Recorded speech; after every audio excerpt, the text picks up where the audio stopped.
DD214 Gaming Podcast is for mature audiences only. Any videos, music, or entertainment not originating from DD214 Gaming is used and covered under Section 107 of the Copyright Act of 1976, also known as fair use. Opinions expressed are our own and do not represent any DoD or U.S. government entities as a whole. This podcast is for entertainment purposes only. Viewer and listener discretion is advised.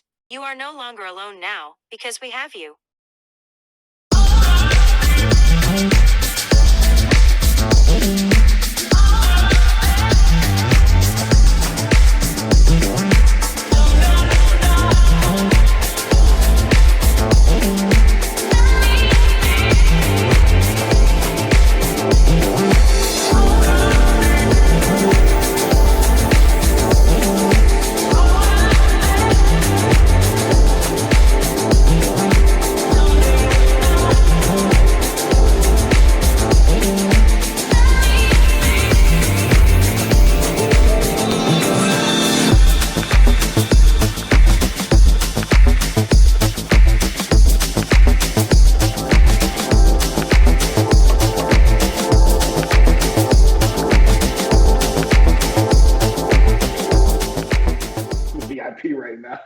Bitch, we ain't got no green room.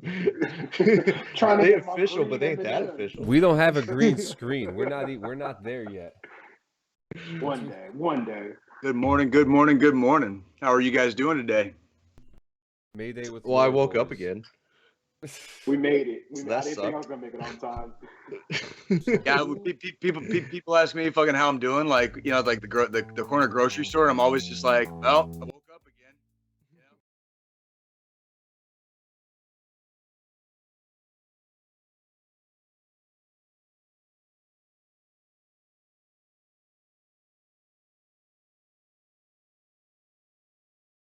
Yeah. So.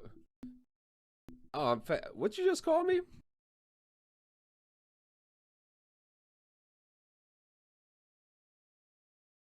Oh, because I didn't hear the Y at the end.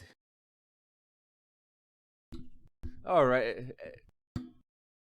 No. We don't do that here. We swallow the homies good night in this house.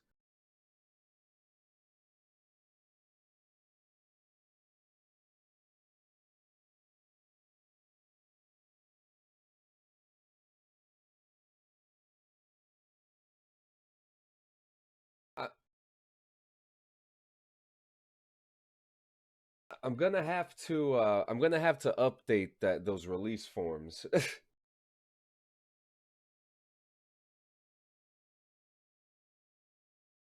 Oh my god, you gotta scroll like 8 for 8 years and then you get I agree. But then you forget the one part that says that we own your souls for the next 90 to 120 minutes. I mean, it's all up to this guy up in the corner because, I'm just the other guy that's here to balance it out, so.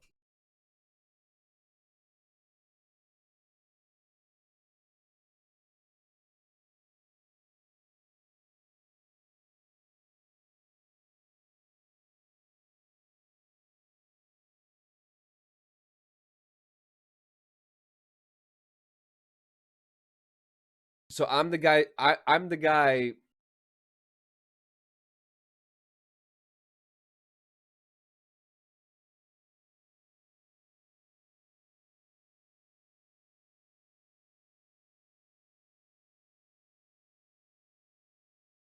And what?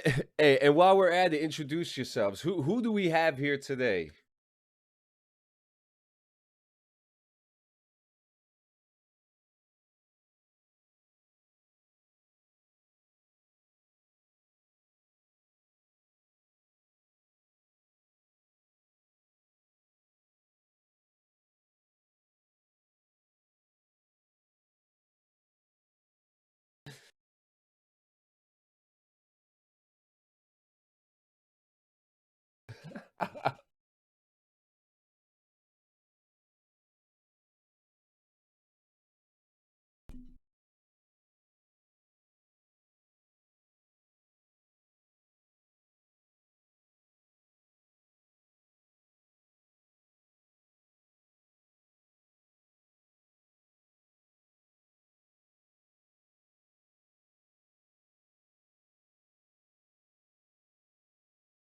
Yep.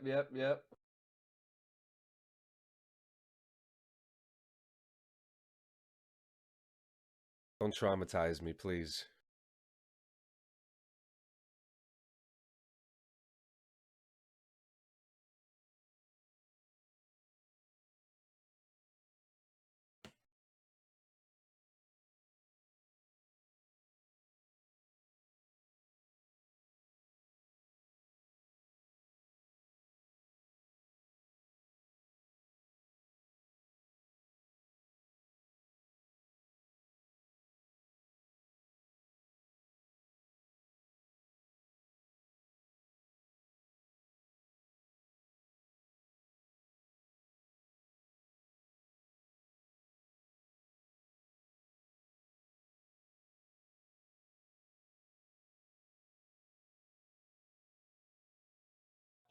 But everybody else sucked, and we were like, what if we took video game lore and made it a comedy, and made it something actually worth listening to? Well, man, like, I'm gonna hold that. Soundbite. That's my political career right there. Yeah, but well, yeah. Every YouTube. Yeah, man. Brandon, if you have political aspirations, I just want to assure you, in today's day and age, it really doesn't matter what the fuck you say on this podcast. I can assure you, you can still hold public office. Okay, the bar is so astronomically fucking low to hold public office nowadays. Okay, like you can literally just say whatever, and somebody somewhere will probably still fucking vote for you. Just throwing it out there. No, we always joke on our podcast how I can't have a political career because I don't have a political party anymore. Like, we actually ended up taking we didn't do it live, but we ended up taking personality tests that tell you which political party you're in, and I sent my results to Ken Dog because it was like 50% on every political party, even ones I've never heard of before. Apparently, like, I'm just split across the board, so it's like nobody wants me. you're like the definition of of a centrist, basically. Pretty much, man, when you break it down, because like I don't know that's a bad thing in today's modern world. I don't know if that's a bad thing. It is, because I have no friends. Why? Whoa, stop right there. Whoa, stop. I want to pump the brakes on that shit real quick. Why don't you have friends? Because of your political views. Oh yeah, man. Well, I mean, even in today's era, you have to admit that like most people in life, I shouldn't say on like Facebook and blame social media, but most people in life nowadays, something's changed where it's no longer like your political parties and your political leanings are your own. I feel like most days people really subscribe to like their political party as part of their personality. That's just me. This is what I think. Don't jump in and agree with me all at once. Crucify you. I just have to say how unfortunate for those poor souls, and if those are the only types of people that you've been surrounded with, I encourage you to seek shelter elsewhere. Like, I love you, Wayne. The only religion and government I go with are the Jedi. No, the man. Jedi? You pick the fucking Jedi? Of course. You pick the fucking Jedi? Jedi. Who wants to be Sith? They're always dying. What do you mean? That's because there's only two of them. That's where I think the fucking Sith went off the fucking rails. Like, it should have never been just two of them. It should have been an ideal, and it should have been a lot more than just fucking two. The power of two is the rule. That's the rule. Yeah, I'm not. Stop. Okay. Hard fucking stop on that. We're not fucking talking about goddamn Star Wars. It's lore. Like, it's lore. Okay, the wrong people in to not nerd out. We're gonna have nerdgasms all over your podcast. Let's go back a little bit before the lore part, like, because I know that, like, I know who we have here, and that's my problem. Is like, we have like Jason Gasses. We have two people. Deshaun, I love you, bro. Joe Squillini. I see you, homie. Oh, look, we got a little Squillini sandwich. A little Squillini. I still got that dish named after you, motherfucker. Your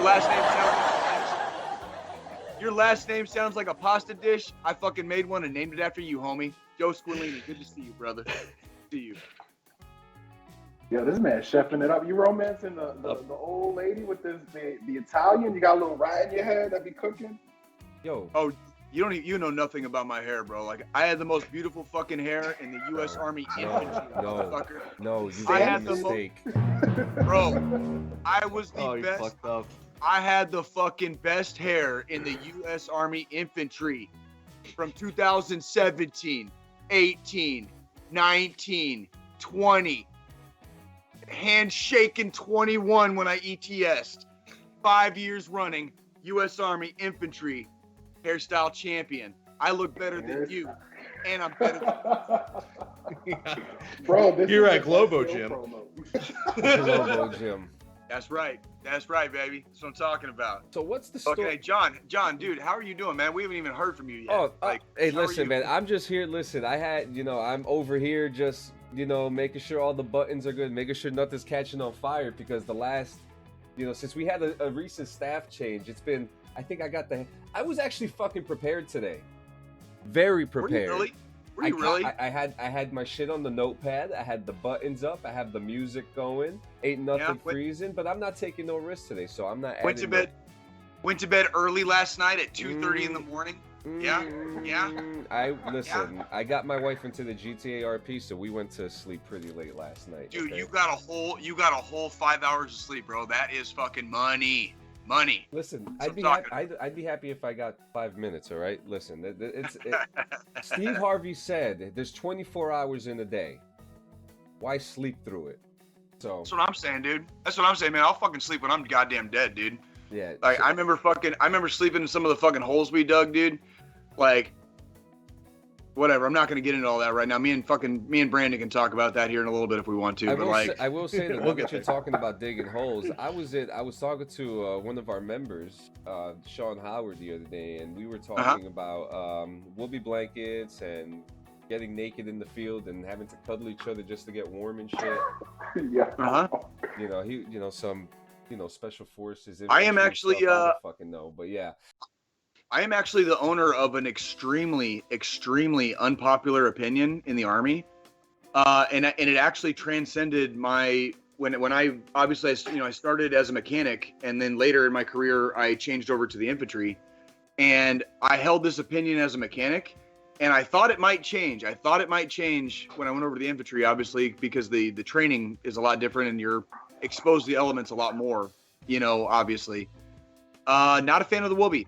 I think the whoopee is good for fucking one thing and one thing only. I think it's good for fucking covering. It's a real opinion. It's a real ass opinion. I swear to God, I can back this up too. I think the whoopee is worthless outside for anything fucking below 50 degrees.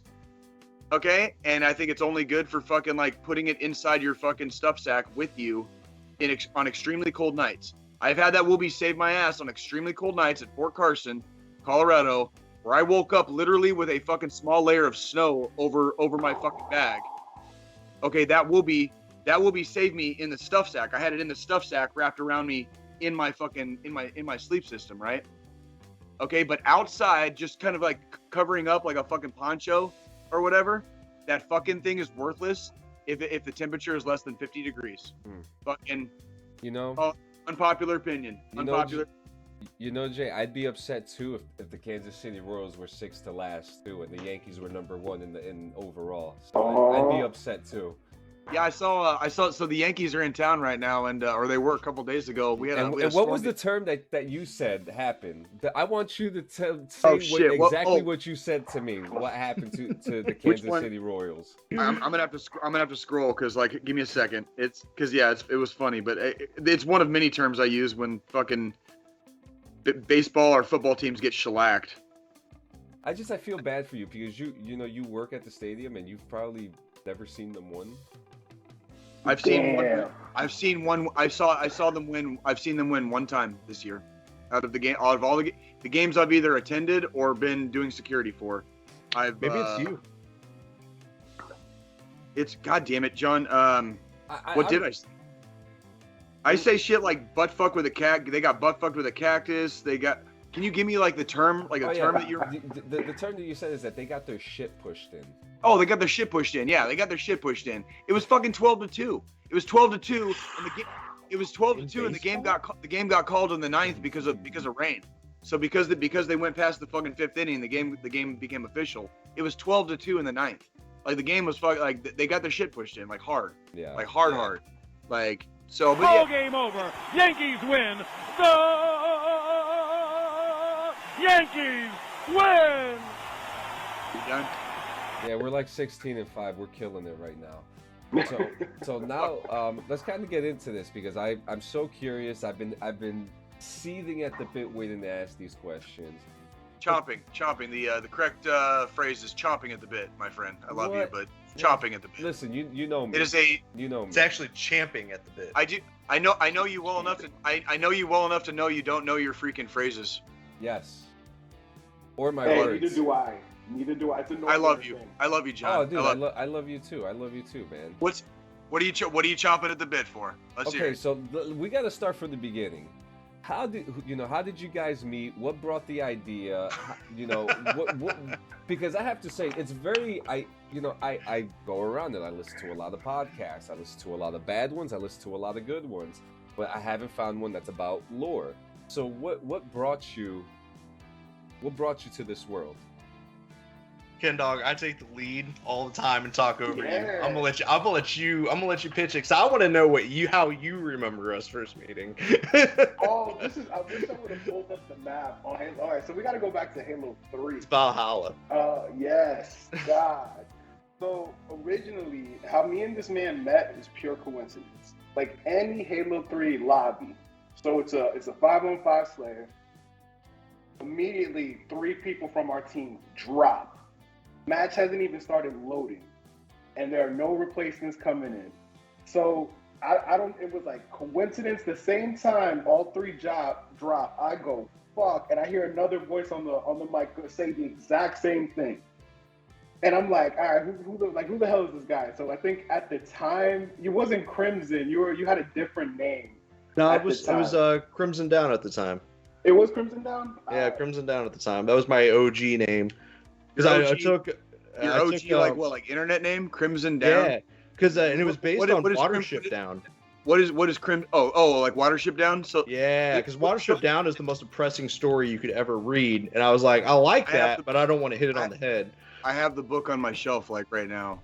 I mean, Dog. I can go pick it up and just like bring I'll it up. cry if you read it. Like, So I got a question though. Is Crimson?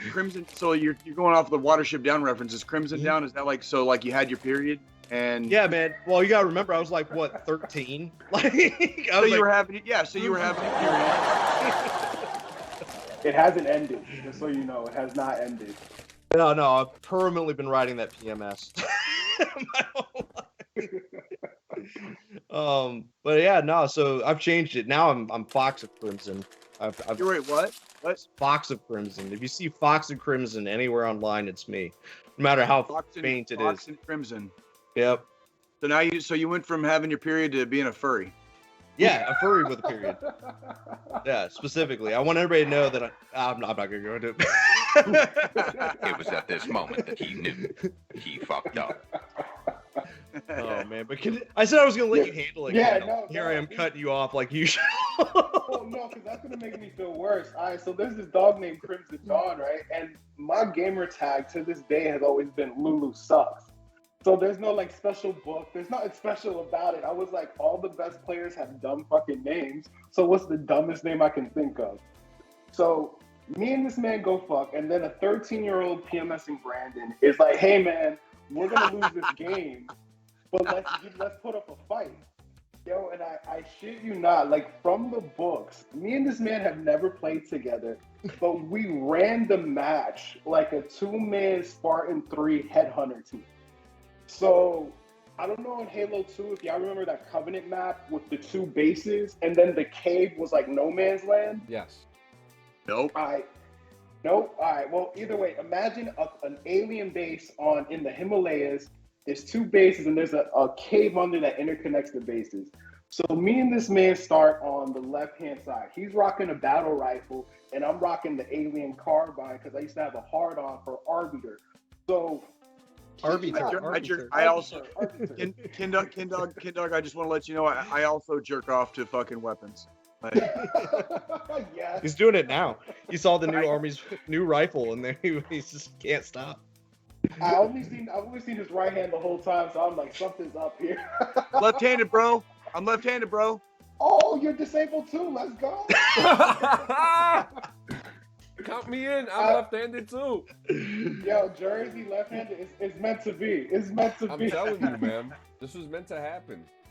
Yo, but no shit. So me and this man across the map, we're actually taking him down. Like we're using guerrilla tactics, hit and run. We'll like pop 2 people, go through the base, cut under, and go to the other side. We're like keeping them running. And we were playing competitive. I think this is probably the most competitive me and this man have ever played in our lives. Well, immediately after we tried out for MLG, back when that was like one thing. Yo, but no shit. We gave them so much hell that they ran into the cave.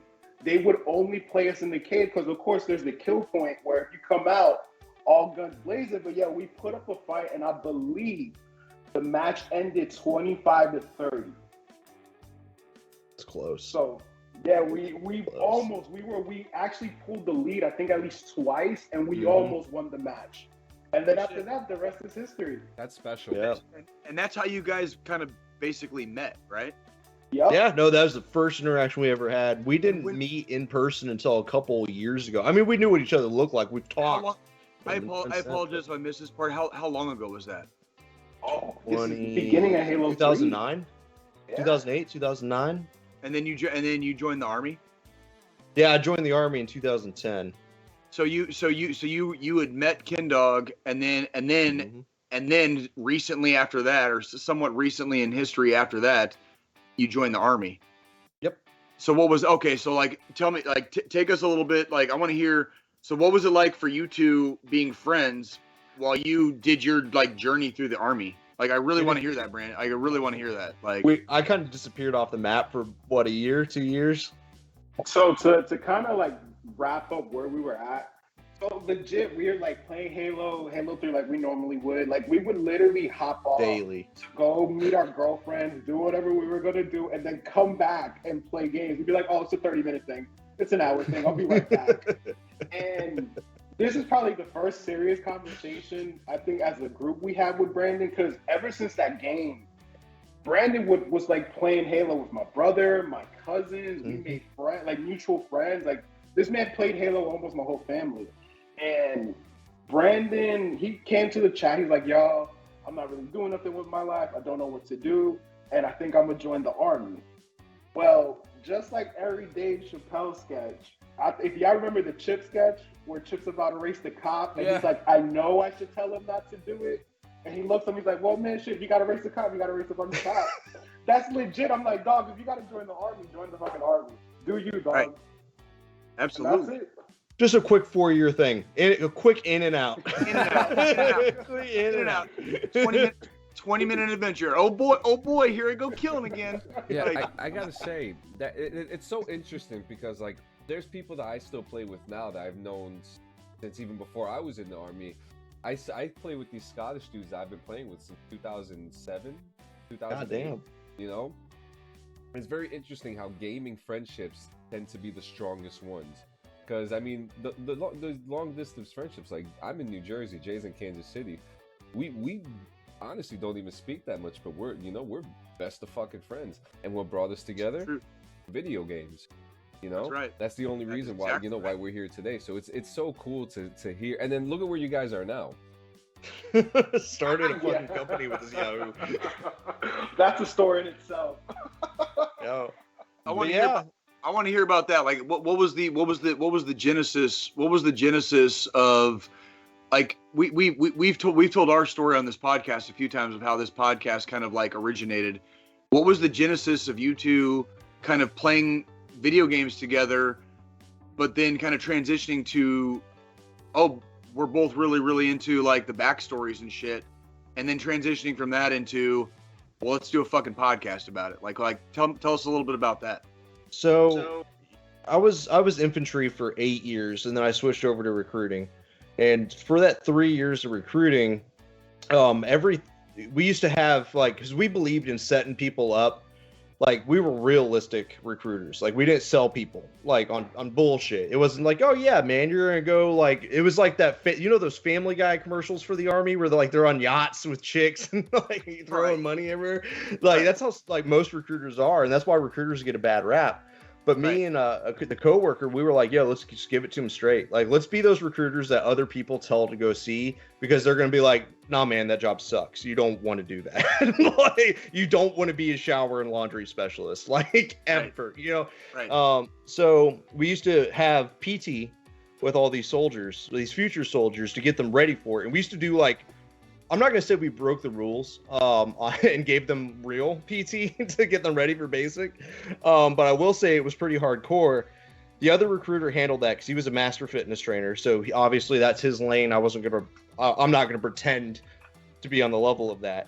But then at the end of it, I did the mental training, and then I'd always end it with like some sort of critical thinking exercise or like some sort of speech. Tell me about I want to hear about, like, I want to hear both. I want to hear what critical exercise thinking or critical thinking exercises you used, and which speeches you gave them. Because a lot of the speeches I ripped off of something similar when I was an instructor at BLC. So yeah, you have to. So I want to hear what you used. I'm curious. For critical thinking, we always did whatever the current event was. Whatever was going on, and then I would try to make them realize and play devil's advocate for something. So I would take the guy who is obviously so far to the right, and I would make him argue on the opposing side of what his fervent belief is. And my logic was, even though the Army would frown on that, my fervent belief was, in the Army, you're going to meet a million different types of people from a million different ways of life. You need to start getting ready for that kind of alternative thinking and not be opposed to it. You need to be at least understand it. So I would always make them argue with themselves about different shit. But like, man, it could have been anything. Like, we did everything from critical thinking on how like Biden got elected to like anything and everything under the sun. It really just depended. For speeches, I did a lot of bases off JFK and a lot of speeches off of Reagan, and then I kind of tweaked them and modernized them a bit, and changed up a little bit of things, basically in order to keep them motivated and ready to go. Because you got to think, they just had their shit kicked in. They've never worked out in their life. Which Reagan speeches did you use? Oh man, I'd have to pull it up, which one, because I don't know the name of any of his. Well, I'm sorry. Like, what were the kinds of things he was saying? Like, just out of curiosity. So basically, the big things with him, because you remember he was always into. He was very pro-military, to the point like he gave a speech about how America doesn't. I'm gonna butcher it, but one of his most famous ones was how America doesn't specialize in war; they specialize in peace. And in order to stay peaceful, they need to have a big military. He was the epitome of speak softly but carry a big stick. And I kind of wanted to breed that at the same time, because I didn't want them jacked up on adrenaline going and picking fights with like the Air Force recruits next door.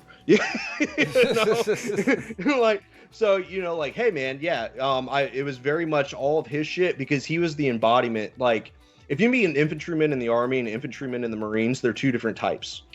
And I say that because the Army tends to walk with more of a that speaks softly. Like, I don't need to sit here and jack myself off to tell you what I've done and what I've seen. Where the other side of the house is very more rambunctious with their actions. But I always kind of did that to keep that professional level in them, especially because some of them were coming from hard walks of life. Like, I almost got shot at when I recruited one kid, because his dad, I found out after he was gone, found out that the house I tried to walk into when I was already working with him, there was an active meth lab inside of it. So his dad, who was the guy selling the meth, just saw this random dude in a military uniform roll up in a government vehicle and then just start walking into his house.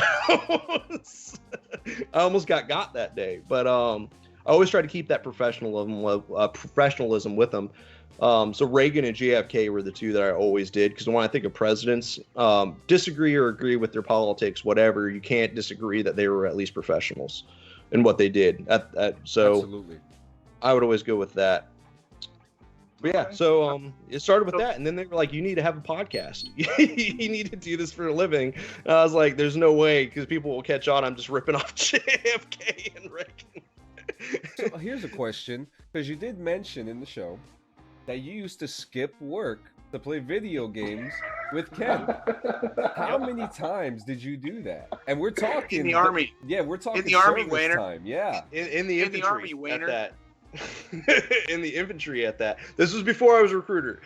This is like what, private first class, Wayner. So I was still Shit. fucking around and finding out. If that gives you an idea, at this point in time, I also caught my company on fire. Like the entire command hallway burnt down. I flooded the basement. It was wild. We'll get into that story another time. But I was the shithead private that you didn't want. Like, I was that guy. I was the kind of guy where I would walk into anything and I would fuck it up. To be honest, like I don't want to come in and be like, "Oh yeah, the military was easy. I had a great time." Like, no, I fucked everything up. I gotta pause real quick on this.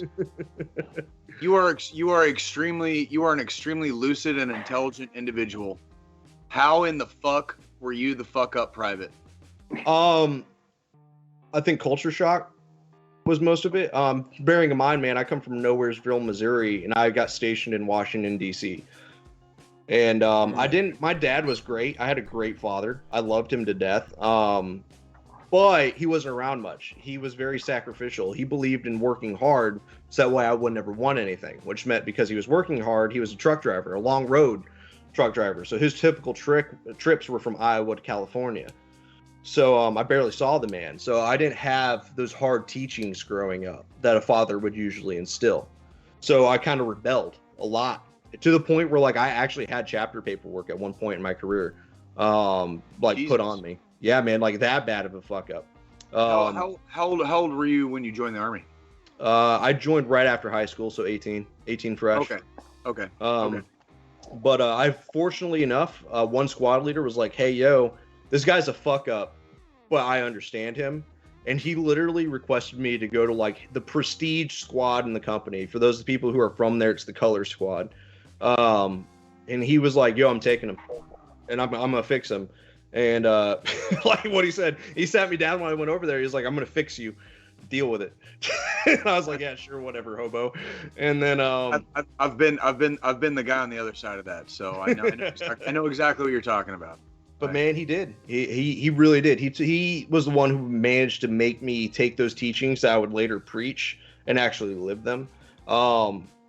And actually that paperwork, it was never actually filed with JAG, I came to find out. Like the platoon sergeant basically had it ready to go for like the next time I fucked up, just to get rid of me. And then we definitely do that. Oh yeah, I found that out when I became a squad leader. Like that's your bread and butter. It's not bread and butter, man. It's the chain is only as strong as the weakest link. Facts, and dude. In the infantry, we can't really afford too many weak links.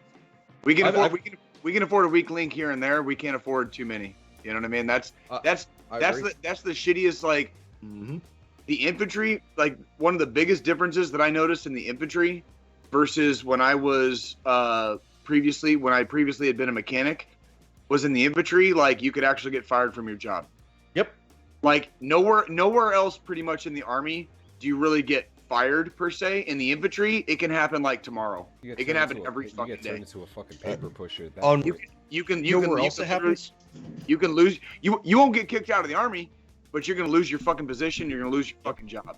Like, and that's like that in the infantry. That's devastating. Once you make fucking like hard stripe sergeant, that is a devastating like thing in the infantry. You have to wear that. You have to wear that you weren't good enough to keep that job. And people know. People talk. You know, the infantry's small. Infantry's way small. Yeah, the army's small. The infantry's even smaller. It's like infantry. The infantry has the most people in the United States Army by MOS, but when you break it down by post and where the infantry is stationed, the infantry becomes a lot fucking smaller. Like, and everybody knows fucking everybody knows fucking everybody. Mm-hmm. And like, they will talk. The first thing you do when you find out you have a new platoon sergeant coming in, you find out their name, is you ask somebody who you knew worked with them in a previous post. That is the first thing the infantry does, so that way they know what to get ready for and what his like stickler is. I've done it. Yep. I've had more than a few of those conversations at Fort Carson. Like before I became an instructor, like while I was on the line, I've had more than a few of those conversations. Like, but Dog. So I thought the infantry was good about it. Recruiting. You can get fired so fast. No, like it is mind blowing. Like, yeah, in the I don't even know infantry how you you can get did it. fired, but I don't even know how you did it. Dude, it was easy for me. I think it's just because I had a terrible recruiter. Like my recruiter was garbage.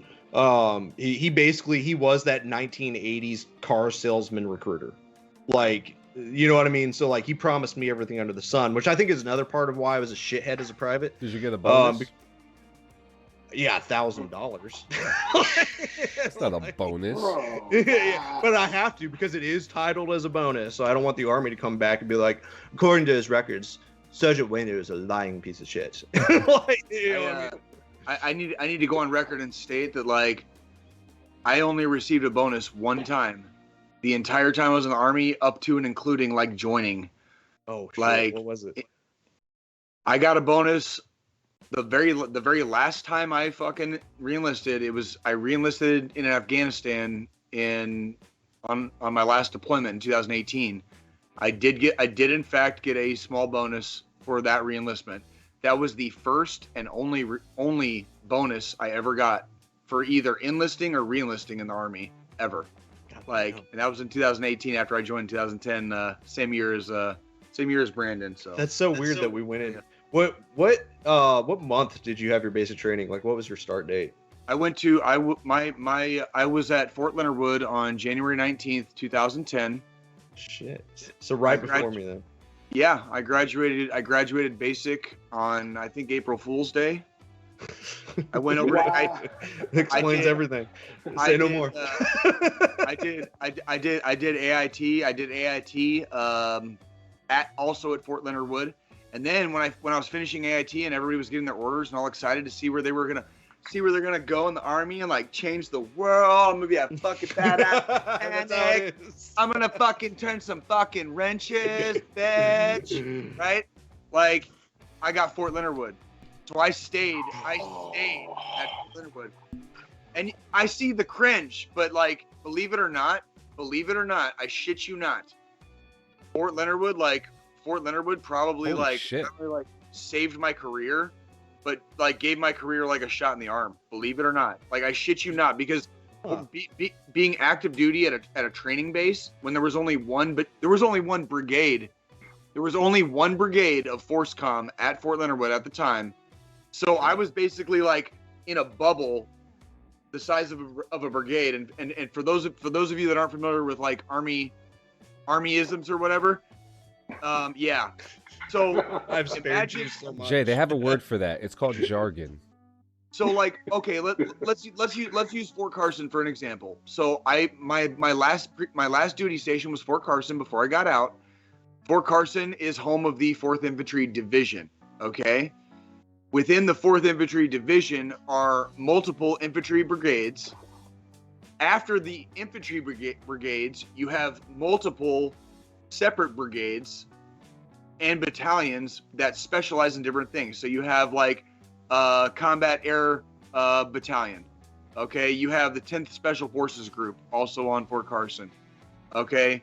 You've got engineers, you've got, different things. So like the entire post revolves around the 4th Infantry Division, but at the brigade level, you're already in a circle like this big in the big picture, okay? Everything outside of our circle at Fort Leonard Wood after I got out of AIT was all training. So we were in this tiny circle. So it was very, very easy to be a big fish in a small pond, even as a mechanic. Believe it or not, even as a fucking just support soldier, pogue, whatever the fuck you want to say. I don't like the word pogue, but you know what? Pogue is a pogue, right? Like, so I'm at the home, Fort Leonard Wood is the home of the engineers. I get attached to engineers, okay? And that kind of kickstarted my career at Fort Leonard Wood, okay? And then later on, as I transitioned and deployed and came home and reclassed and became infantry, but yeah.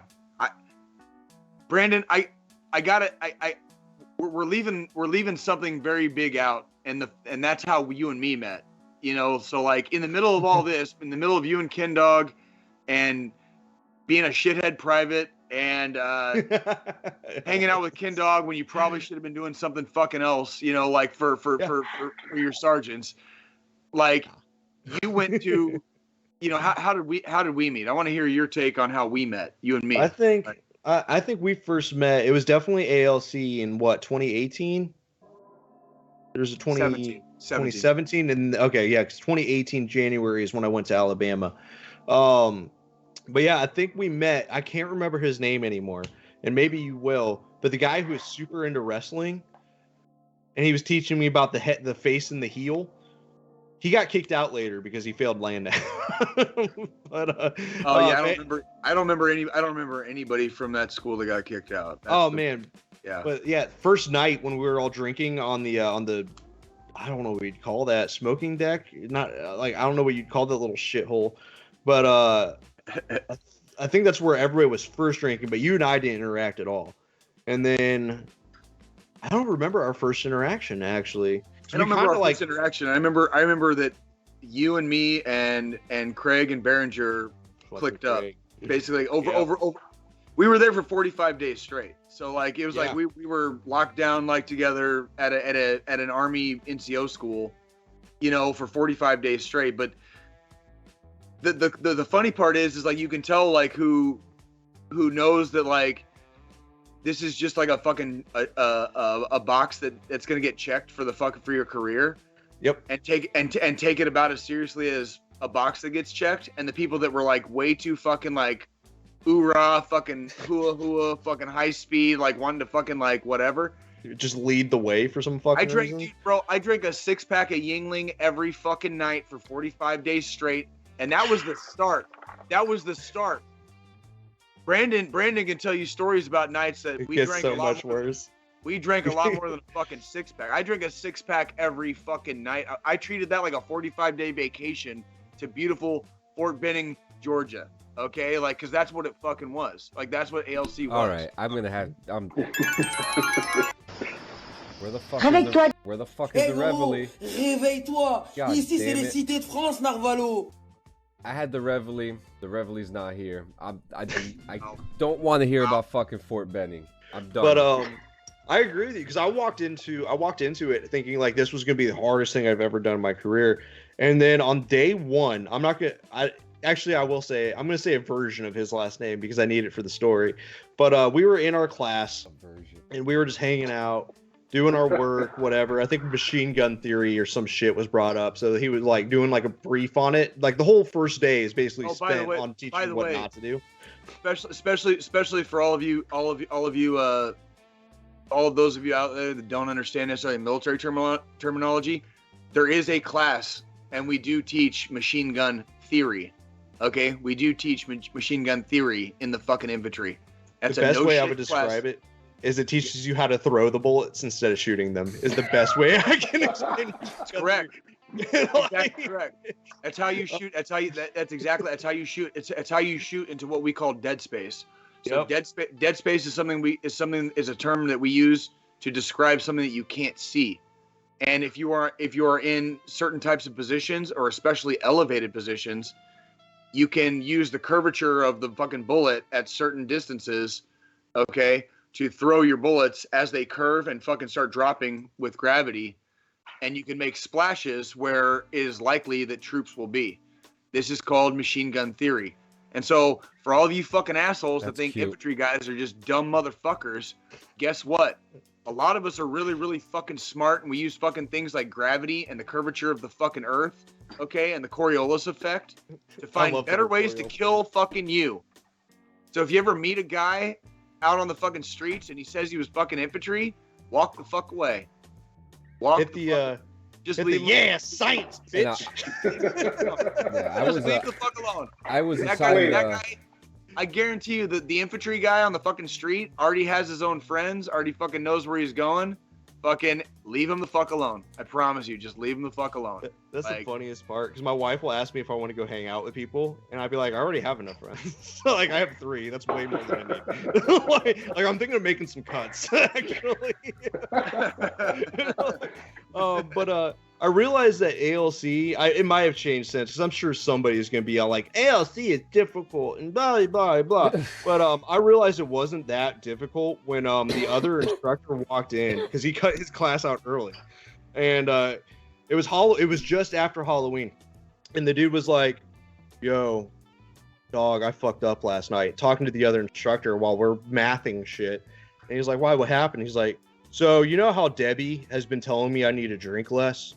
And he was like, yeah. He's like, so last night I decided to have just a 12-pack. And I was like, wait, just? And he was like, and then I don't remember a lot, but I remember at one point I was throwing candy at kids in the street, yelling fire for effect. and then this morning on the way here for PT, I was kind of still shaking. So my whole thought process was just keep it between the lines, Schmitty. I was like, Jesus. And so and so keep it between the lines, Schmitty, has been like my call to action for the rest of my life. Like, you don't need to do great. You just need to get there and keep it between the lines. I got it. Okay, so now we're kind of semi caught up. Like, I want to hear from Kindog. Kindog, what was it like for you dealing with this? What I was gonna ask. Like, while this guy was getting his blue cord, what were you doing? Yeah. It's funny, right? And John, something you said earlier about playing with like people like Scottish or Scotland or whatever. Yeah. So Brandon goes off to the military. I go off to college, and we become Facebook friends where we're not really talking, but like, hey, there are life events going on. Like, oh, here's a like, hey man, hope you're doing good. And surprisingly, we after I graduated is when me and him reconnected. So I think it was about like 4 years, me and this man did not really talk. Like I saw him get married on Facebook. I saw him like doing color guard, flipping flags on Facebook with like no context. I have no idea what he's actually doing. And then I later found out, I was like, oh, wow, there's levels to this, right? But it's funny because when Brandon came back into my life, I was kind of just exiting my squad because I used to play with a bunch of Canadians that my brother got cool with playing fighting games. So we used to play Mass Effect 3 and we were Team Canada. I was the transplant from America to kind of help the team out. So we would run Mass Effect, we would run Halo and all that. And the funny thing was me and Brandon lost contact for all those years, but it was another Bungie game that brought us together, which was Destiny. Awesome. So Destiny, that's fucking awesome, dude. Yeah. That is fucking awesome. Tell me, what was it? Okay, so I want to kind of infuse the previous question, kind of like where you're going with also like tell me about how you kind of like what is your fascination with like lore and like so as you're getting to know Brandon's like disappeared into like the army hole, you're still a badass at video games, obviously. What is it about the lore of particular titles that kind of like makes you turn the corner and be like, okay, fuck playing the game. Like, I want to know what this world is like. Like, tell me about what got you into lore. Like, I want to like as you're going through this fucking weaving around Brandon's bullshit. You know what I mean? Like, so this is actually a little bit before Brandon. So I don't know if any northern transplant could attest to this. So when we left Jersey, we moved to South Carolina, and the biggest. You're from Jersey? I'm originally from New Jersey. So it's a fucking Jersey thing in this motherfucker today. Oh yeah, best fucking believe, man. If my man he's from Union City, so I know he's been to Bergen Line. Oh, like, here we fucking go. Oh, here we fuck. I married a Jersey girl. Just to add to it, she's from Exactly. Oh my fucking disappointed. Jersey is in the fucking house today. I'm sorry, Jay. I'm sorry. Miss Wayner, I love you. I love you, Mrs. Wayner. I still love you. Still Jay. I love you. Love you. For once, I have now the upper hand in this. Come on, man, that's the high ground. That's the high ground.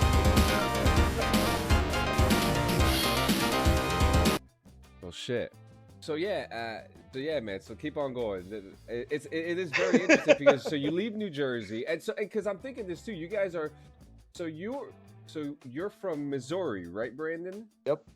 And you're coming from New Jersey. Two completely different places.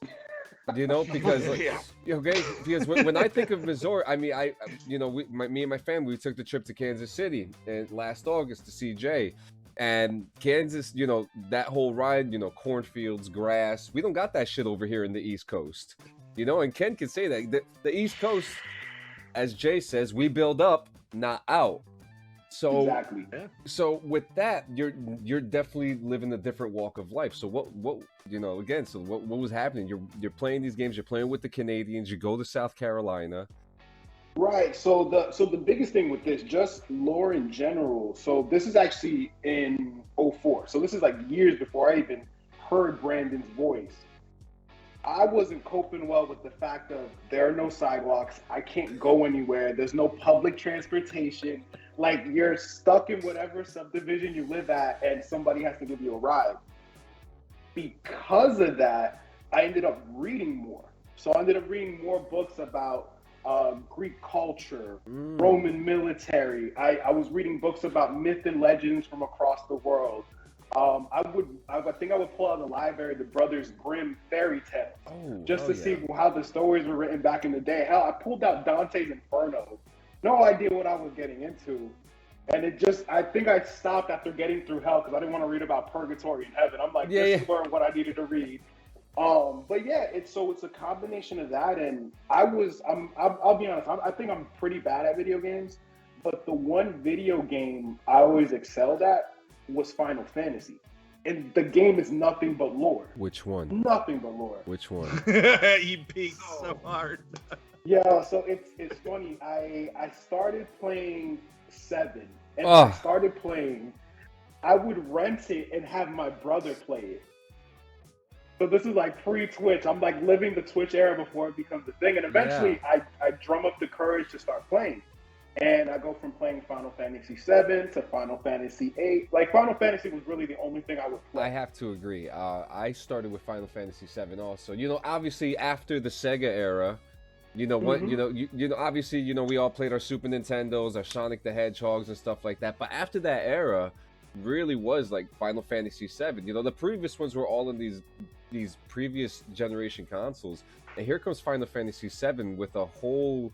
It was the first open world game I think a lot of people like us had played, and it brought in a whole new world to, you know. Oh, I think he may have gotten a phone call. Oh no, we're good. I'm like my homie's like messaging me. I'm like trying to get it to stop, as well as my phone was actually about to die, so I was about to like just disappear from the pod. Hey, that's okay. I got something in the meantime. We'll segue real quick. I just want to remind everybody out on our podcast that freaking reading is a better drug than any drug you've ever done. And take it from your freaking old pal, fucking Jay Campbell, dude. Okay, we've had two books mentioned by our two separate guests. I just want to fucking notate that freaking both Watership Down and Dante's Inferno are both on my fucking library here. Wow. And so I want to encourage everybody out there. I don't care if you're a fucking adult. I don't care if you're a fucking kid watching this shit that you shouldn't be fucking watching. So turn it the fuck off right now if you're fucking underage. All right? Reading is fucking magic, and it's a fucking better drug. That was supposed to change, Brandon. And it's a better drug for your brain than fucking anything. If you want to be smart, fucking read. The more you read, the smarter you'll be. So reading's weird to me because when you break it down, it's basically humans staring at a dead tree and hallucinating. Okay. What's your point? If it fucking... It's just weird. It's just weird. I'm not saying anything's wrong with it. I'm just saying it's weird. Man, I'm a lore guy. Obviously, I read. And that's why it's just weird. And that's why it's just so interesting, because he says Final Fantasy 7, you know, because I didn't play 8 or 9. I went from 7 to 10, and I think I played 11 and 12 after that. Because I didn't get into it until 10. 10 was what brought me into Final Fantasy. 10 was great, and that was on the PlayStation too. 10 is but 10 is what set the stage. 10 set I the really stage need to for- see Ken Dog again. I really need to see Ken Dog. I can't do this without seeing his beautiful face. Like I just can't do this right now. in the event Oh, that there I he drop is. Look off, at there he is. There we go. So Talk I about have a- baby. So John, you- can we get some fucking applause or something? We got Ken Dog back, I got bro. you. I'm gonna get a heavy one. I'm gonna get you a heavy one. Let me hear it. Oh, wait Get a heavy. minute. That's not. What? That's cheers to. Cheers, love. Oh wait, wrong cheers. That's from Cheers. No, wrong one. Nope, also wrong I one. think that's from. Is that from a fighting game? Yep. That's it. Let me favorite that one. Whoa, no, I don't need a DMCA. Oh no, you go back. So Final Fantasy VII opens up this whole new fucking world for you. What's it like for you? It's weird, right? Because the weirdest thing is to grow up in the 90s in Jersey, and I play JRPGs and I listen to alternative rock. Everybody's out here is like listening to rap. Everybody's like playing like Madden. So you're definitely a Papa Roach and NBA Corn Live. fan, right? I think I'll be honest. Maybe I got like 2-3 Papa Roach songs, but they're always associated with no. Hear me out though. Hear me out. It's always the ones that were in that Jet Li movie where he fights himself and Jason Statham has hair. It's all the Papa Roach songs on that and anything that was on Tony Hawk Pro Skater 2. I could tell you those songs right now. The movie that you talk about was The One. The one. Yep. Which by far is one of the greatest Jet Li movies of all time. I think that for the one that was in Blood Brothers was in Tony Hawk, which is probably the worst Papa Roach song I've ever heard in my life. Which, by the way, guys, if you have Apple Music or Spotify, you gotta check out their new album. Hey John, can I tell you the worst Papa Roach song I've ever fucking heard in my life? The one that you haven't heard before? No, it's pretty much just every time they release a song. Like the last one I heard was I think I need help. I'm like, okay, motherfucker. Oh yeah, they don't do. Oh no, he's rapping Holy again. shit. He's rapping Holy again. holy fucking who cut your balls off? Yeah. Like go get help, dude. So you don't need to fucking make $1 million. You don't need to make $1 million off of fucking 12-year-olds feeling sorry for themselves, bro. So, you're like fucking 40. You're like fucking my age. How about you fucking sing about some shit that actually fucking matters now, bro? It's been 20 years. You're not a fucking like teenage emo anymore. Jay, it's been 20 years. Listen to their new album. It's different. It's been 20 years. What the fuck are you talking about? That song. They just came out with the new album a week ago. They just came out with the new. Well, anyway, so Ken, you're a product. You're a. So Ken, you're a product of New Jersey. Fuck that guy, dude. This dude's been fucking crying his eyes out for fucking 20 years, making money off motherfuckers. Fuck that guy and fuck that band. Fuck him. I think no offense, but fuck that guy. So you're a product of alternative rock in New Jersey. I feel that. Excuse me. I'm gonna pause you real quick. I'm not a fan of bitches, okay? I'm not a fan of bitches. Lane Staley from Alice in Chains, okay, cried his fucking eyes out, but he had the fucking decency to fucking die, okay? Like, all right? Wow. Like, don't give me that fucking bullshit. Don't give me that fucking bullshit. Papa Roach has been crying for fucking 20 years, exploiting, fucking like emotionally vulnerable fucking like teenagers and tweens, okay? I don't want to fucking hear that shit. This dude's like 40 years old and his fucking like main demographic is still fucking like 12 to fucking 15. Fuck that cocksucker, dude. Fuck his band. Papa Roach, you fucking suck a dick. Suck a fucking dick. You fucking suck. You're not fucking rock and roll, and your legacy is fucking crying. Your fucking legacy is crying. You're a bitch. Fuck you, dude. If you talk, I still love you, homie. Fuck Papa Roach. Fuck that motherfucker, dude. Fuck that bitch. Get fucking hard. About Papa Roach the way I feel about Sarah Palmer. my God, Jay, can we get on with this? This is how he's been waiting. This is like the word of the day, Pee Wee Herman. When I asked for a list of things not to bring up, Papa Roach should have been on that list. I'm just throwing it out there. Like, y'all on. have to add that. Hang on, I got a whiteboard for this. Hold up. I think I need help. Well, you should probably fucking seek it because it's been 20 years and you still fucking suck, dude. Like, you're still crying. There you Like, go. you should probably I put seek it right it. here. No Papa Roach. No Papa Roach. Underline that, it dude. twice. Fuck, Italicize I'm so that sorry, motherfucker. Ken Dog. I'm so sorry, You're homie. good, man. You were Oh. good. You're good. And you know what's the thing? And like to like clarify, it wasn't like I wasn't into rap. It was weird growing up because when I started playing games and I started venturing out, I was playing more of your Tony Hawk's. There was this one game on the PlayStation. Very few people are going to remember it. It was called 3 Extreme. You could play as an inline skater, a BMX rider, a skateboarder. Oh, If wow. you like played on the hard difficulty, you can unlock aliens that they had like hover rollerblades, hover BMXs. Reminds me of Writers Republic right now, which I've been trying to tell Jay to check out, which is like Descenders. Mm-hmm. I think I remember that You know what one. I'm talking about, Jay? Descenders. I'm playing Descenders right now. Yeah, Yeah. yeah, so there's I love that game. So there's I a love game, that game. There's a game like it called Writers Republic, and you get to choose between, like you said, you get to choose between, skateboarding, snowboarding, biking, skydiving, and stuff like that. That's really interesting. I never heard of that game before. It was an early PlayStation game. It was an early because PS1. I know you PS1. This is PS1 era, and I think you'll know the area if you've been in Jersey.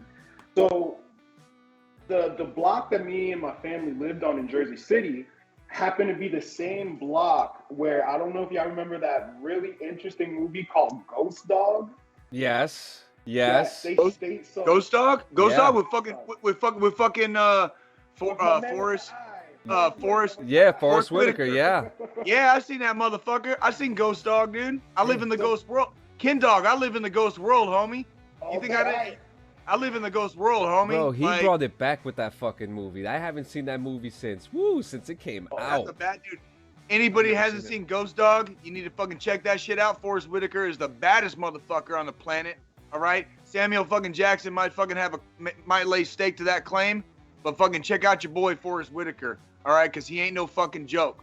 All right, him and his fucking lazy eye fucking whoop ass on fucking cinema, dude. Every movie, every fucking character, every character that dude plays is fucking like spot on, like priceless. He's been Every- in some video games. Yeah. Forrest So Whitaker's a keep badass, keep dude. in Forrest mind Whitaker's- the movies that he does. It's not always him. He has a twin brother. He does. It's Wait, so, he does? Yeah, he It's has a funny you twin. say that. Yeah. It's so funny you say that because I don't know Go, if you guys Kid Dog, remember go. this scene in Ghost Dog where the two Fuck yeah. mobsters are walking by and there's a Chinese food restaurant. That's my fucking block. Literally around the corner from the apartment that we stayed at That's is fucking the cool. Chinese food restaurant, and across the street is the video store that we would get all our video games from. Well, did you play GTA 4? Surprisingly, the last GTA I played was 4, and I think the last one I played was the Ballad of Gay Tony. And Yeah. I was like, the first time a Dominican main character, I was like, I have to play Yeah, it. and it's so cool because GTA 4 had remnants of our hometown in it, which was really fun to be a part of, to drive through some of the areas in that game and be like, oh shit, like I've walked through there, I've smoked weed there before, I've pissed on that wall before, you know what I mean? Like, and it's in a video game, so I feel your excitement, especially for Jersey, because like Jersey is not on the map like that. All we have is Bon Jovi and Bruce Springsteen, and no one gives a fuck about them anymore. So, excuse me, motherfucker. I do. I like fucking Springsteen. Thank you. Like, I own several of his albums. Like, really? Like, you know, I'm a Springsteen fan. He was the how do you boss. not? It's the boss, baby. He is the boss. Okay. he's not my boss. Not my boss. Tell me what. So, Ken Dog, I would like to hear what was it like making your transition, moving from a place like Jersey, and then what was the culture shock like? It's funny because before Yeah, we gentlemen moved, in the back. gentlemen in the back, we gotta talk about Alabama. So it's funny, and thing about Jersey that I learned growing up is everybody hates each other. It's weird to say I grew up in an era where there wasn't too much racism. It's just like everybody hated everyone truly for just existing, for just being there. And, you know, Jersey's a giant mixing pot. So, you know, there's Polish people, Russian people, Indian. So, you know, you're dealing with like Ramadan, Hanukkah, Kwanzaa. So you get so like cultured is the best. You get exposed to all these different cultures. Festivals are lit here. Yes. If you can ever get them in to come for the I think it's the parade that Trinidad does. Okay. That parade will blow his mind. But man, we get to South Carolina, and I know something's up because when we go into Walmart, they're like, "Oh, hey, how you doing? Welcome to Walmart." I'm like, "Why are you greeting us? People don't talk to each other unless we know each other." Like in the North, it's like you talking to me because you want something. What do you want? And it's a culture shock of like, oh, people are actually friendly, as well as they're also racist. Because it was here that you hear about racism, but here I got to experience it and see it. So it was a culture shock, especially. I'm Dominican and Puerto Rican, so coming here, a lot of people are like, "Yo, are you Black Mexican? Are you Black Colombian?" And then I found out the only Spanish people in the world in 2004 were Mexicans or Colombians. Yeah. So I was like, oh man. Dude, so obvious. I'm white, obviously, right? But haven't noticed. How long? Due to where I grew up in Arizona, I also grew up in a melting pot, and that's not to say that like racism doesn't exist there, but because of where I grew up, I didn't really fully experience racism or like a racist culture until I joined the Army, and I was 29 years old. And that's no shit. Like it's been a long fucking time since I've ever judged anybody by the color of their skin. Let's put it that way, right? Like we're going fucking back decades, and like cultural differences of like being a child in the 80s and being a teenager in the 90s and growing up. And when you grow up in a melting pot, you're kind of not allowed to really be racist because like you exist amongst everybody. Yeah, like the rest of the pot will kick you out. Yeah. If you want to be racist in a melting pot, you better pick your friends really closely and like keep them very close to the chest, because like it doesn't exist. Racism as far as skin tone, like it really doesn't exist. You know, when you're in the middle of everything, it doesn't exist. Like it's not allowed to exist. The what would you call it? The general population of humanity in that place will expel you. Like you just won't be allowed. You know, like you'll be beyond a pariah. And but I know exactly what Ken is saying, because when you grow up in a melting pot, it's just not a thing. Like you don't really experience what I would call like societal racism. And like I was actually talking to a guy I was working with yesterday about that, because when I moved back to Kansas City, also when I was stationed at Fort Leonard Wood here in Missouri, was one of the first times I ever experienced like societal racism, like institutional racism, like people that were just, that's how they were raised, that's how they came up, that's how their family did things, like whatever the backdrop, the over, you know, the underlying whatever, that's just how they came up. And it's one of those things where it's like, you know, it's wrong, but how do you when people are raised that way, when there's, you know, obviously the answer is always education, right? Like just being educated on shit, right? I was 29 years old as a white man before I literally experienced what I would call institutional racism, and it was when I joined the Army, right? And I was almost fucking 30, and I had read about it, I knew about it, I was definitely fucking educated on it, and I still never experienced it until I was fucking 30, and I'm dying to fucking hear what it was like for you, Ken, like when you made that transition, you experienced it for the first time, like what was that like? Because like I'm a white dude, so I got no fucking point of reference for that shit. I experienced institutional racism in the fucking Army for the first time, just because of the people I was surrounded with and how they were raised. you have color in your skin. And so now you're experiencing it for the first time. Like, what the fuck is that like? What the fuck is that shit like? It's funny, right? Because it stems from a conversation I think I've had with Brandon, I've had with my brother. It's a case of, like you said, number one, living in a bubble. If you live in this bubble where it's always been normal, you're gonna proceed like, hey, business as usual, right? And I think the biggest thing for me, and I had to come to terms with, is the one thing with Jersey is, you know, if anybody comes at you a specific way, even if you're like a shy kid, because I'm not gonna say I was this hood ass kid that came to South Carolina. I was always a very like reserved and shy kid. But if you came at me and I had to react, then it would come out, right? So anytime, you know, I got called a Mexican or a Blexican, originally I would lash out, and I'm like, yo, don't fucking call me that. I'm Dominican and Puerto Rican, and it's not so much. I don't want to be called a Mexican. There's nothing wrong with it, but with Spanish culture, we take pride in we do. Absolutely. I'm Puerto Rican myself, and I feel, you know, I feel that, you know, and coming from the same area, a lot of people don't understand how close Jersey City and that whole Hudson County area is close to New York City. I mean, did you leave prior to 9/11? No, you left after. We left for South Carolina in 2004. Finished 6th grade in Jersey. My brother finished 8th grade, and my sister, I think, was about to start elementary, like real elementary school. We experienced it, man. And the funny thing about, and I think you'll know this school. So I used to go to PS17. Okay, yep. And that was another culture shock. Yeah, because down here they don't do PSs. I used to go. Yeah, I used to go to PS. I used to go to PS27. I think it was right. It was right on. It was right on Kennedy Boulevard, and yeah.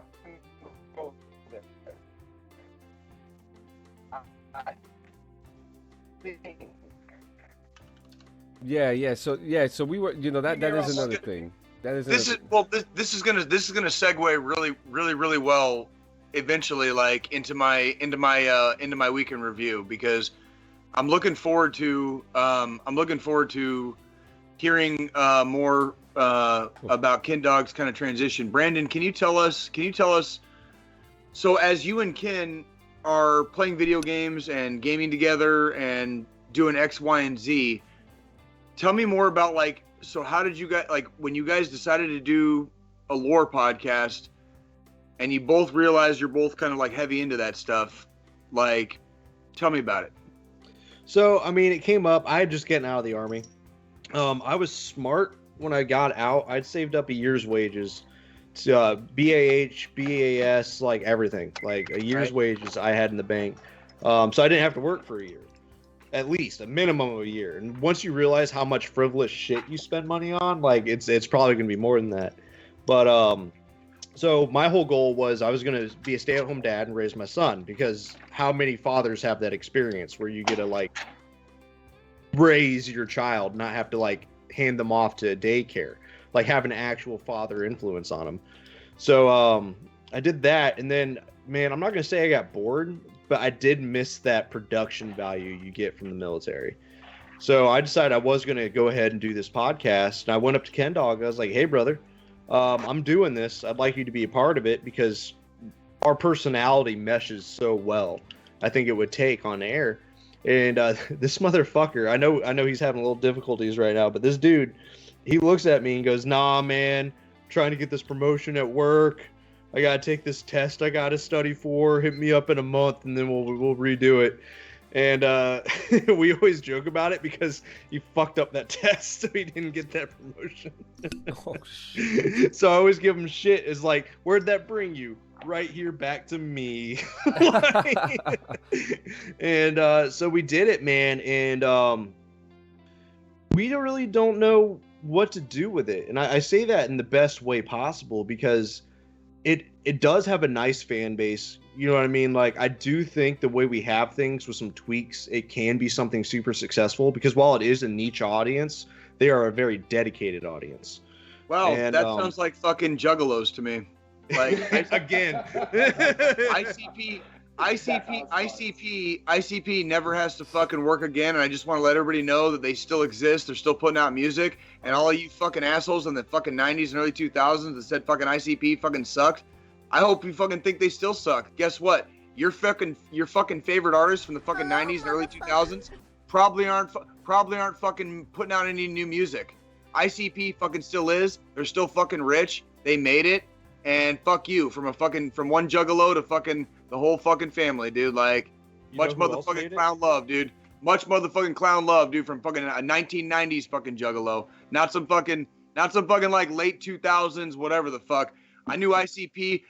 People said ICPs. They're two white dudes from fucking Detroit painting their fucking faces, dude. Like, you're never gonna make it. You fucking suck. Nobody fucking cares.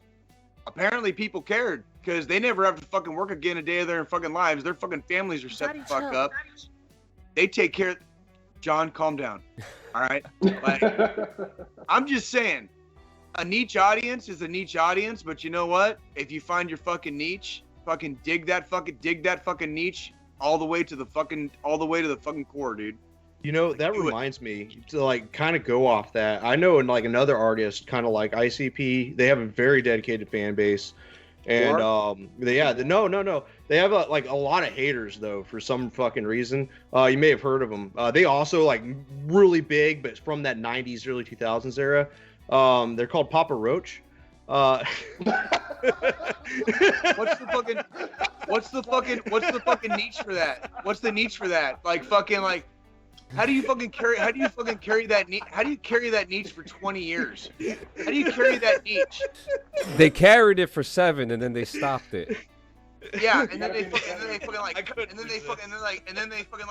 looked at the scar tissue of the fucking cuts they fucking made and fucking like took a knife and like reopened the fucking scar tissue. Like, Jesus Christ. This guy needs a Spotify playlist. What's their fucking niche? Like Emo's Pizza, the pizza that cuts itself. You know what I mean? Like, Jesus Christ, dude. Listen, their music does sound like the pizza cuts itself. So, I'm dude, no, there's literally in Missouri, there's literally a chain of pizza stores called Emo's Pizza, and that's the joke.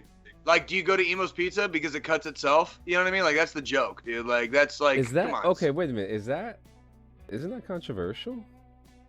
Okay. Like, no one has said anything about this pizza place before.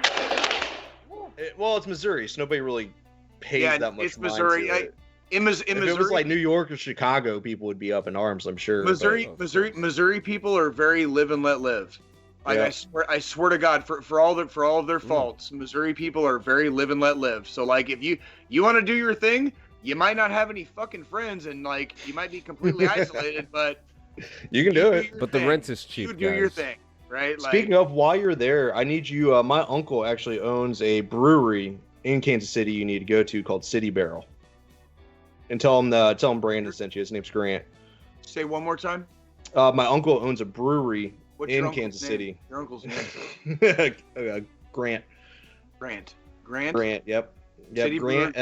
Grant City Brewery. Yeah. Yep. And yeah, I know your fucking name. Thank you. Why do we say that? Well, wait a minute.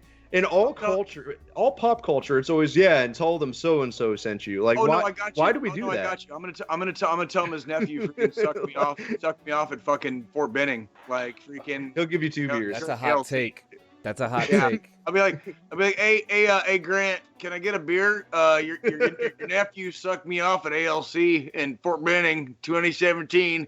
Can I get a free beer? Something to wash it down with. Do you think he would respond kindly? Like, I don't know, man, because he's cool, but I don't know if he's veteran humor cool. You know, he's cool, but I don't know if making like homosexual references to his nephew is. Yeah, I don't know how cool he'd take it.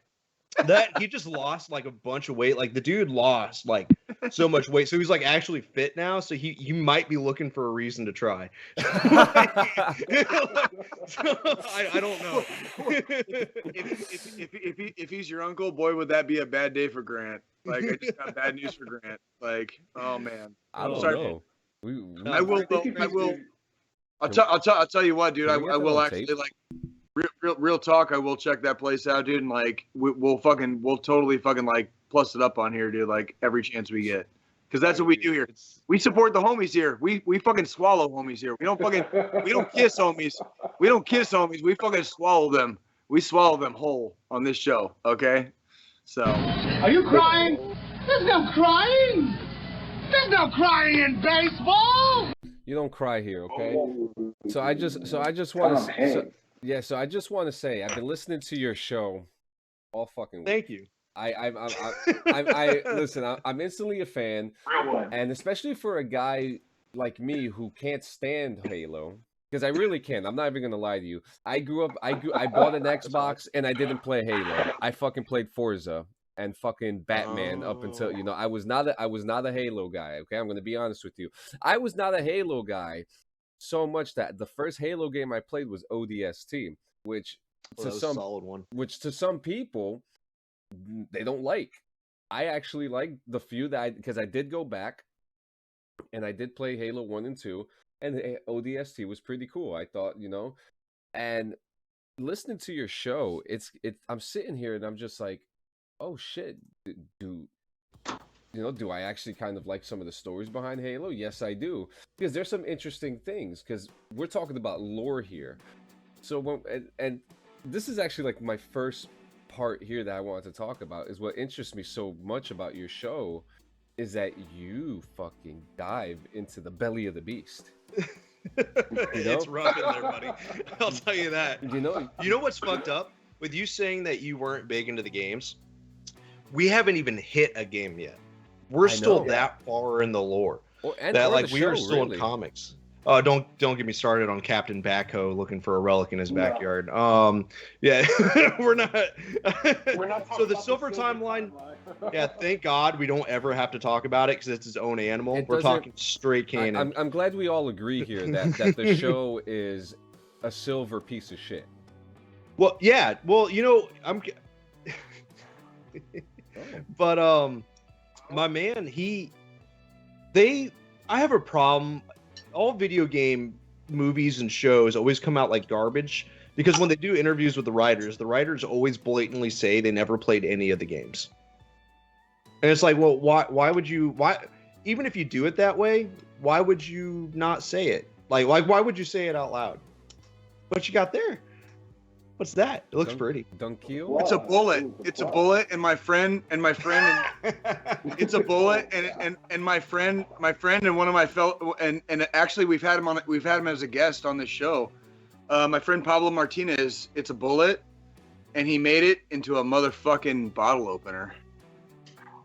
He made one of those. And if you guys don't know who Pablo Martinez is, make sure you check him out on the Christmas episode of Forged in Fire. There you go.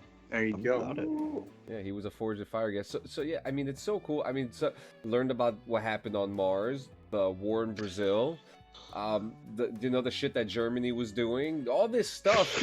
I had no. Isn't that how all stories start, with the shit that Germany was doing? It's so interesting, all these little things that the game and the lore connects to human history, and what brings a bigger picture.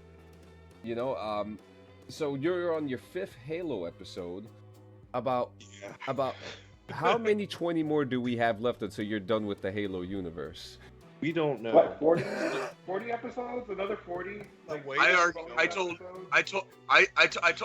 told Brandon when we talked the other day. I said basically, like, you need to make Halo like your season 1, because like you have if you have that many episodes, that's like a whole fucking season, dude. Like that's not like a couple episodes of lore. That's a lot of shit there. That's a whole. We kind of fell into it too, because we knew there was a lot of lore in Halo. Like, we're not going to come in here like, oh yeah, we were experts, we knew everything about Halo because we loved it. Every week I have to fucking study for an episode. One thing that you guys talked about was the Halo waypoint, which I was for someone who didn't like Halo, I used the Halo waypoint. And there was for the 360, there was a pretty interactive app that came with it, which is fantastic. The website was pretty cool. You got a whole bunch of free shit. I didn't know about the stories that were in there, like the little exclusive stories, which I thought was really cool. It's just you guys really like know everything about it. And I will agree, Reach is the best planet. No, Harvest is the best one. Oh, well, Fuck Reach. Reach is overrated. Reach is overrated. Reach is overrated. I like Reach. I like Reach. It's pretty and stuff like that. But again, you know, even like me and Jay, we played Halo Infinite for like 3 hours, and then that was that.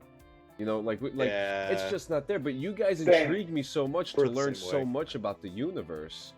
I got to keep on listening. So you know, well, and that's what I want to know too. Is like, you're so willing to like go so balls deep into the lore. How many other worlds are out there with all the different games? Fucking, not even games. You could expand that shit to like fucking movies. You could expand that shit to music. There's been concept albums. There's been concept albums in music. The Weeknd just came out with one that exist in they really? fucking universes. Man. Yes, he did. Yes, he did. He came out with 2 concept albums. Jim Carrey plays the DJ on his latest concept album. It's called Dawn. I'm gonna be real. That's his magnum opus. That is his thriller. No, I don't think it's bro. Can respectfully disagree. I don't think it's his magnum opus. I think he has better yet to come. How about that? I'm excited. Ken, I'm with you. Ken, I'm with you. This was the album. And I remember we spoke about it. But yeah, I man, like, oh, also it's so great how you guys talk about Halo, but you guys have so many outside references that come out of it. You know, something as simple as fucking purified water, to just talking about the biggest things that happen, and it's just so interesting. And all these game references come into pop culture. One of the biggest reveal that I found interesting, I have it right here, is R2-D2 has the highest kill count in Star Wars. And we're back. I came to find out. So we have a solid fan base who they only listen to the episodes to see what dumb shit comes out of my mouth. I feel like a lot of our fans are more there for to prove me wrong than they are to hear us out, because I got proven wrong. R2-D2 has the second highest kill count in the Star Wars universe. There is somebody higher than him. Yep, there is somebody higher than him. We will go into it. No, it is a when we get into, it'll be a lore based, because we are doing that video game. Is all I'll say. It'll be a short one, thank God. Like, it won't be fucking 40 episodes. Yeah. But no, I was wrong. R2-D2, depending on how you cut the lore, is how I should say it. It's kind of like Halo, where there's the official lore, there's the Bungie lore, there's the Silver Timeline lore, and then there's the Microsoft lore. You gotta kind of piece together what you can. Star Wars is the same way. Where does Forward Unto Dawn fall into which timeline? Because that was pretty good. Forward Unto Dawn was solid. It falls under the Bungie side, I think. Okay. It's right before Reach, because that series explains how Klowski, the dude who runs the Forward Unto Dawn in Halo 4, that explains his origin. How he was an ODST and how his brother got murked by the Covenant. That explains how he first met the Chief and why he went on to be the captain of Forward Unto Dawn, and then their relationship. Hey, I apologize to interject. Hey, nerds. Can we segue? Because you guys can talk about that on your podcast. No, but wait, because I haven't even done my fucking weekend review. I mean, I just, I'm just gonna be Jay here and just. But wait a minute, you said that your weekend review was gonna tie into when we start talking about lore, because I do have the questions to ask about which lores. Well, some lores I have that I want to. Jesus. Yeah, because Jesus. Yeah, this is major, and you said that you were going to talk about your Westworld 3 thing or Ozark when it comes into lore, because it talks about lore. Yeah, we didn't do that at the beginning. We kind of just skipped right to the lore. That's what we agreed to. Lore whores. Yeah, lore whores. These guys are fucking whores, dude. Look at them. Look at both of them. You get us going, man. We can't stop. Just took our podcast right the fuck over. Well, that's what guests are supposed to do. Look, we came ready, yo. We're wearing protection. That's how hard we're going right now. I have a small list here, and I think Jay is gonna agree with some of these titles here on something. I love you guys. I'm fucking with everybody, dude. Calm down. Everybody This is the character of Jay. That's the character. Right, baby. Okay, so just real quick. I don't know. I'm pretty sure you've gotten these titles before, and I think Jay's gonna agree with some of these. Maybe not so much. I'm gonna start with probably the most ridiculous ones that I would suggest to you. The first one would Actually, let's pull up our list and I'll add them to them live. Okay. Clue. Even better. Clue. Fucking love Clue. It. Love it. Clue has Like a the lore movie? to it. Yeah, the Fucking John. board John, game spot Clue on. has a lore to it. Fucking Who John, murdered spot Colonel on. Mustard? That's my fucking boy John right there. All about it. Murder one. Clue. Murder one. Dude, that was It's a murder game. one right there. With a fucking sniper bullet from like fucking 1,000 meters away, dude. Yeah. You just got killed. You just got killed from a click, dude. The lore of Clue. Clue. Holy shit. So another one that's That might very be fun. interesting because I think there might be two different sides to this, and I'm talking about like with Call of Duty, because you have the Black Ops timeline and then you have the Modern Warfare timeline, which are heavy lores. I know Jay likes the Modern Warfare timeline a lot. I do. And with Modern Warfare 2 coming out this year. When I played Modern Warfare for the first time, that was the first person shooter that I played in like basically like over a decade. And it sucked me in so fast and like my dick was so hard. Yeah. Like it was one of those like have you ever had an orgasm like that like just like rocked you to your core? Where you literally saw the face of God. And I'm looking Right? back at the one that you did that were to you me. were like you were just like reaching like you literally like you saw the face of God. And the first when I hadn't, long story short, I had just returned from like my last deployment. I had just gotten back into playing video games, and about a year later, this fucking video came out. This video game came out, and I was like, "Oh shit!"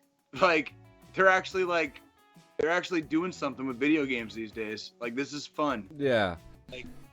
Like oh look, like it like this like when you hear a fucking bullet whistle like over your head in that video game, like when you have your fucking like stupid fucking headphones on or whatever the fuck everybody wears when they play fucking video games these days, like when you hear a fucking bullet go over your head, that's exactly what it sounds like.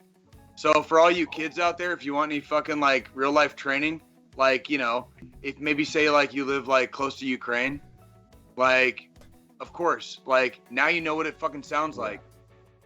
So yeah, and video games like capture that kind of like that reality to me.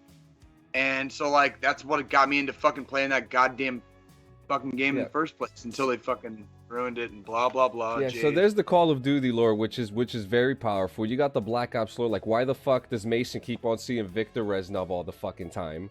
You know? So we also have the Destiny lore, which I'm sure is already on your list. And there's probably Cyberpunk, which you guys have spoken about. I forgot which one said that they're obsessed with Johnny Silverhand. Yeah, it's I think I called him Johnny Silverhand. Oh, there we go. Yeah. There's also the Doom lore. Doom has a pretty interesting outstanding lore, especially about that rabbit. Oh, that'd be good for our rabbit continuity, Ken Dog. Keep it going, just keep pumping it. Now here's one that now my three favorites I want to hear about are Mass Effect, the Mass Effect lore. Yes, that's high on the list. Ghost Recon. That's another one without question.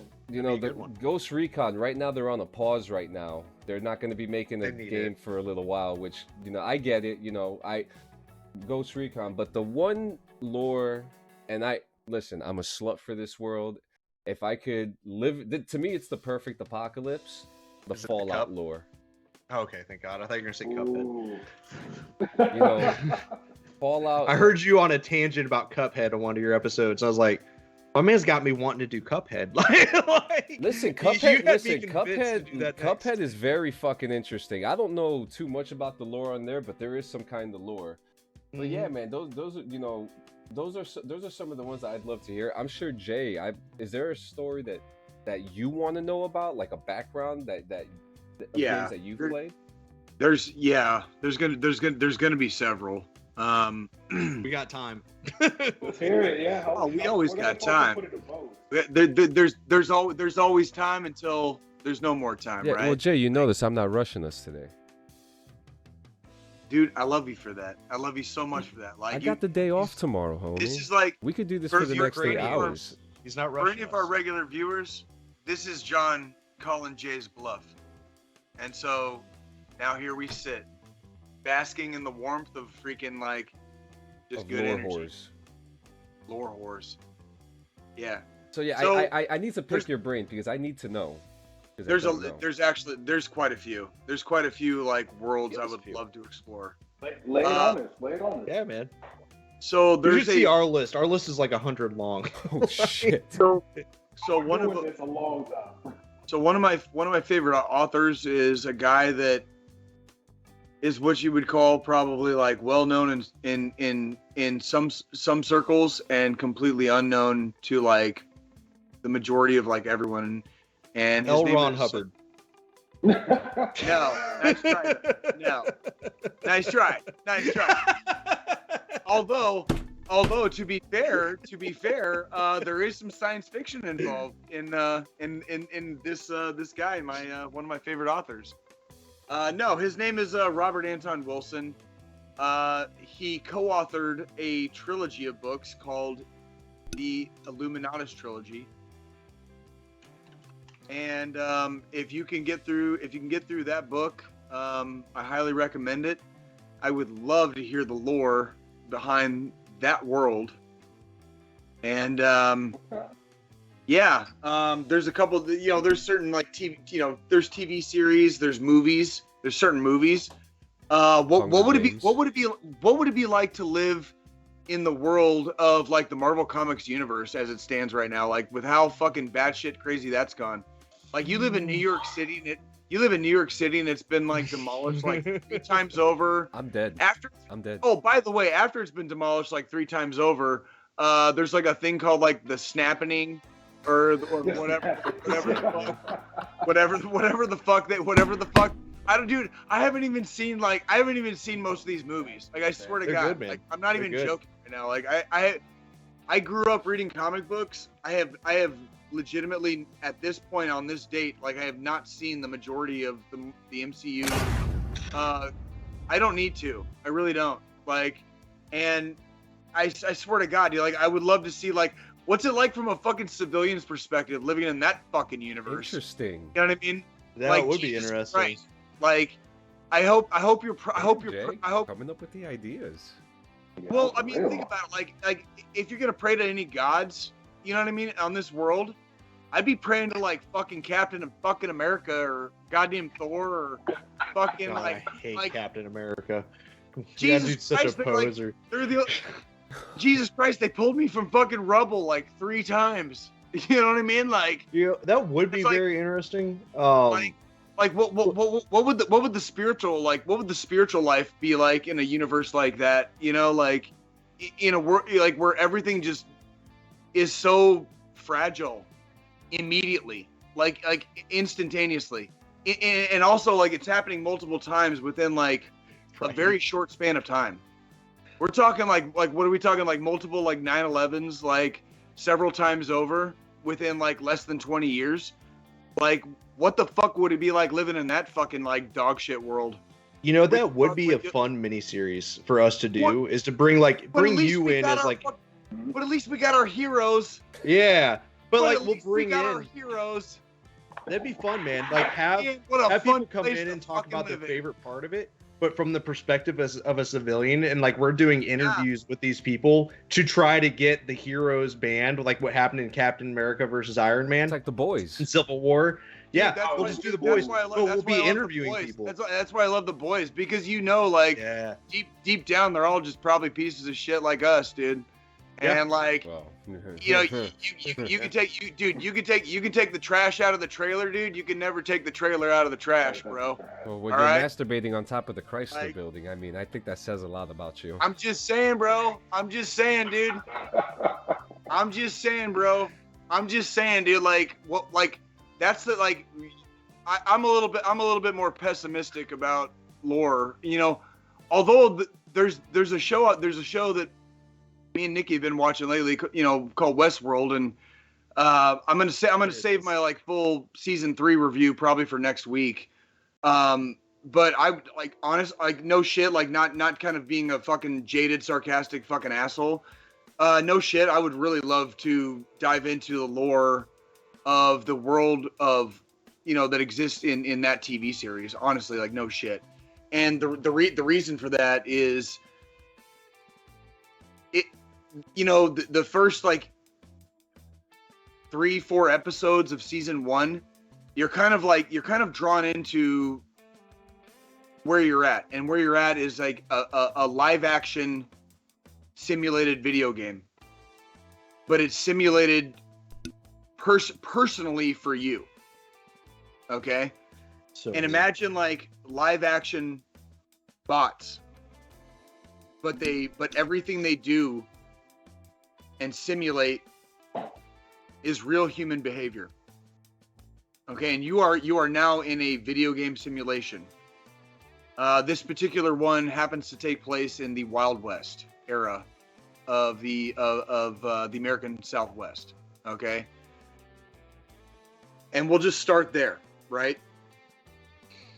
So I've given my season 1 and season 2 reviews. I'll save season 3 for next week, but kind of going off of that, and kind of going off of like where we've been going, like with some of our conversations and like lore revolving around it. I really want to hear lore about some of these worlds that are very, very close to our own, and possibly like fast approaching. Because like we are like legitimately like what I would say like living in the future. Like I was born in 1981 for context here. I was born in 1981. And so I was a child of the 80s, and I was a teenager in the 90s. I graduated high school in 1999. And a lot of the things and a lot of like science fiction that I read about when I was a child, because I was a big reader, you know, like I'm pulling out the books earlier, right? You know, being a dick. Like a lot of the science fiction I read about as a child, like literally me as a child, I'm 41 years old today, has not only like become like reality, it has like far surpassed like what I thought like in my child's mind like might ever be possible. We might not have fucking flying cars, okay? Like everybody like jerks off like, oh, we're not flying cars. No, we're not flying cars for a fucking reason. It's because fucking like flying fucking something is a big fucking deal, and it takes a lot of fucking like, you know, until it's fully automated. Like, yeah, we're not fucking doing that shit, okay?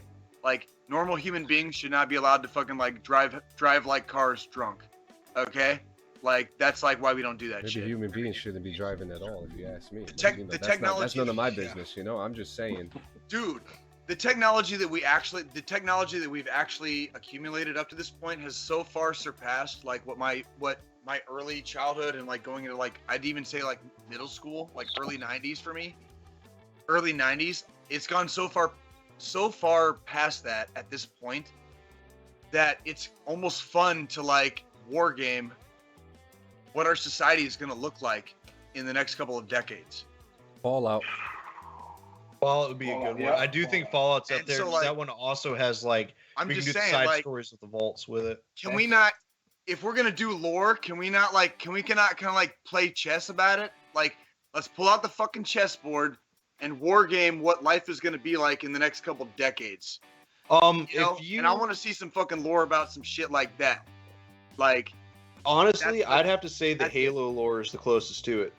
Honestly, because we already have it. We already have it replicating now. Like we make the argument, and I think episode 3 or 4, because you know, like big war happens between the extreme left and the extreme right in that series. It's communism versus, I wouldn't say fascism, but it's very much close.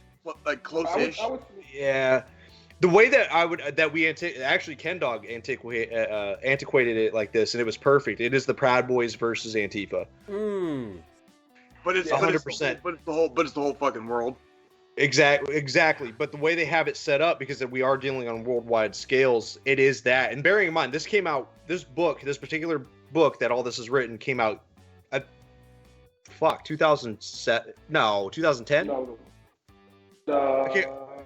It was before all this shit happened. Before those things were even things. Is the point I'm making. Like pre-predicted, like what The Simpsons has been.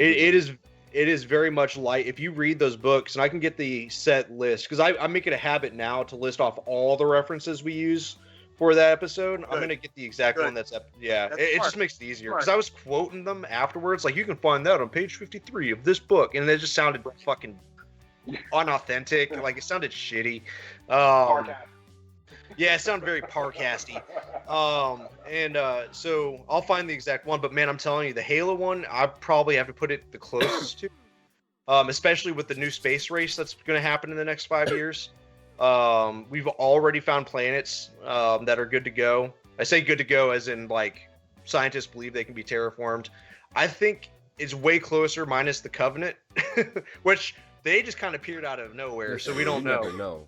But yeah, I don't know, man. I think the Halo one is close. I'm looking forward to hearing it. Believe it or not, for all of my jaded, cynical assholishness, I have become a very casual fan of your podcast. So we try to make it easy.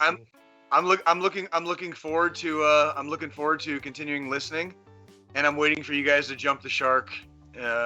And for me to be a jaded, cynical asshole and have to, like, just bail. Okay. Wait until we get to a certain character that I despise, because I'm gonna be like you about her. I hate her. I'm just, dude. I'm so just being a dick, dude. Like, no, you believe it. Like, I think what works best for you guys is exactly what works for me and John.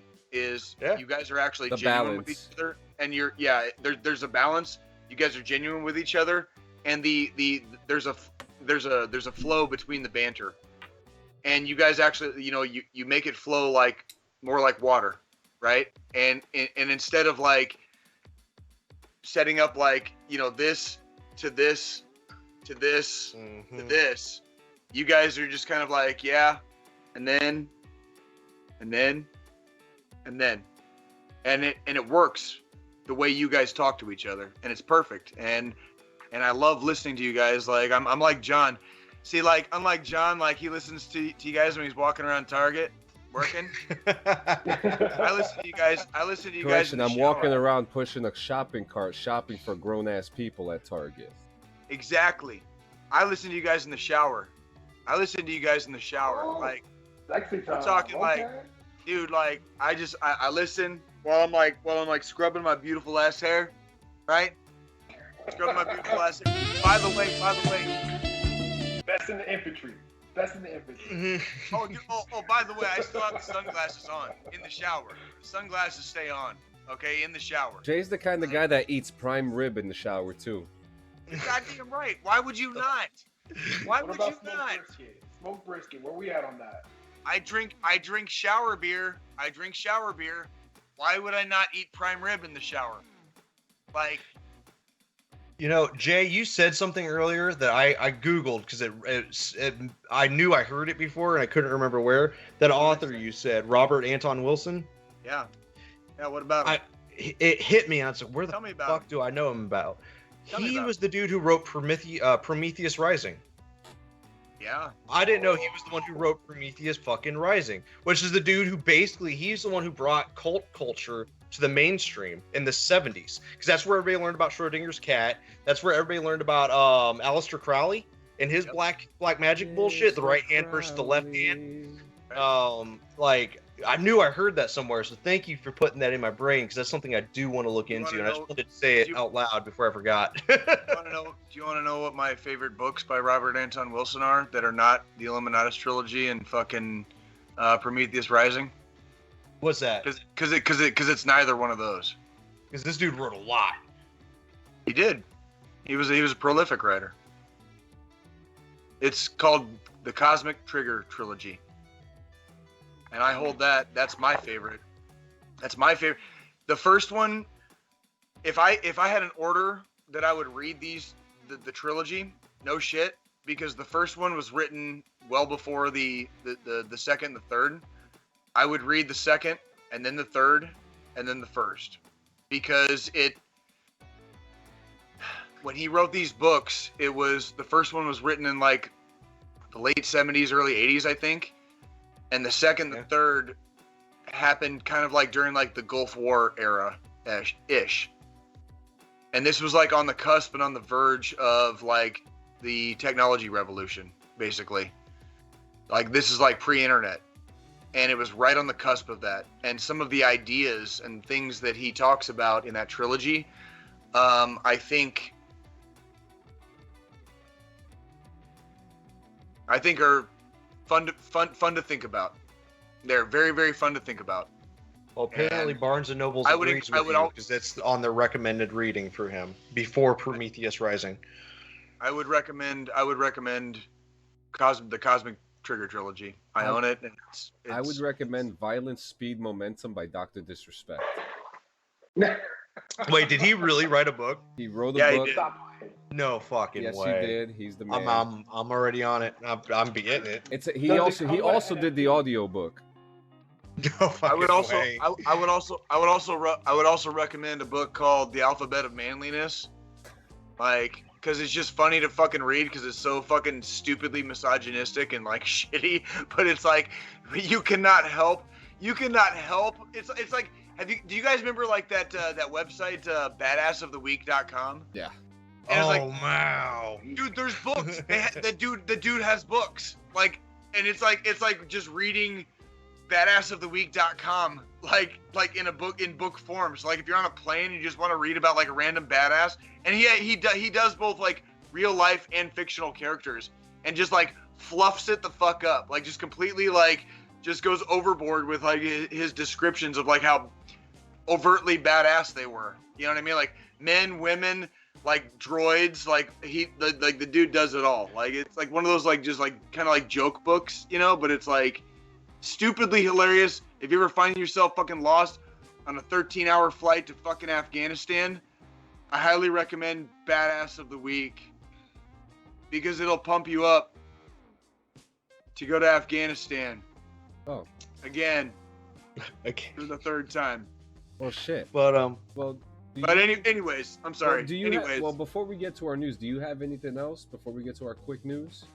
Well, I fucking totally fucking missed like my fucking Roadhouse this week. But Well, no, we could do your Roadhouse. You want to do your Roadhouse? I'll tell you what, John. Roadhouse. Wait a minute. Look, there it is. Since I'll tell you what. 1901. No, stop. Hold on. Stop. There it is. Stop. We hold on. Full stop. We haven't even done our commercial this week. We haven't shouted out any of our sponsors. We do that at the end. I gotta take a piss. Why don't we do that now while I take a piss? We'll do our commercial break while I'm taking a piss. Then we'll get to my fucking very brief week in review, and then we'll do our final thought, which I'm pretty sure is it's your turn this week. So no, it's yours. Let's do that in that order. How about that? Yeah, I think it's your thing. Okay. All right. Fuck it. We'll do it live. Fucking do it live, goddammit. I love you so Do I have much. a sound God bite damn, for I that? love you so much, I'll see dude. how you are. You just All right. say that you're I'm fine. going to take a piss. And we'll be right back after this.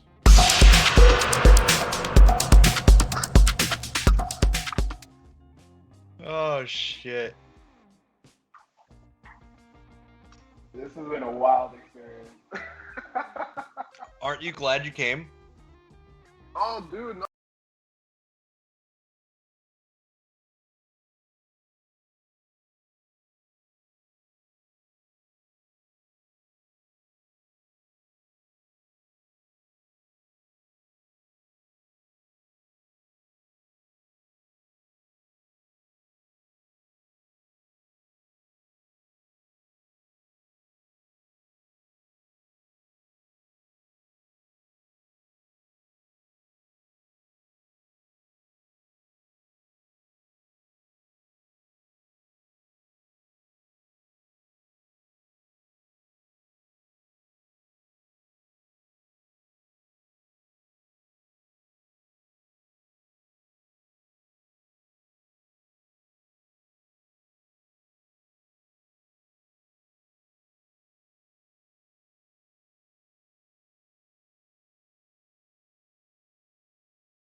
what I'm actually looking forward to?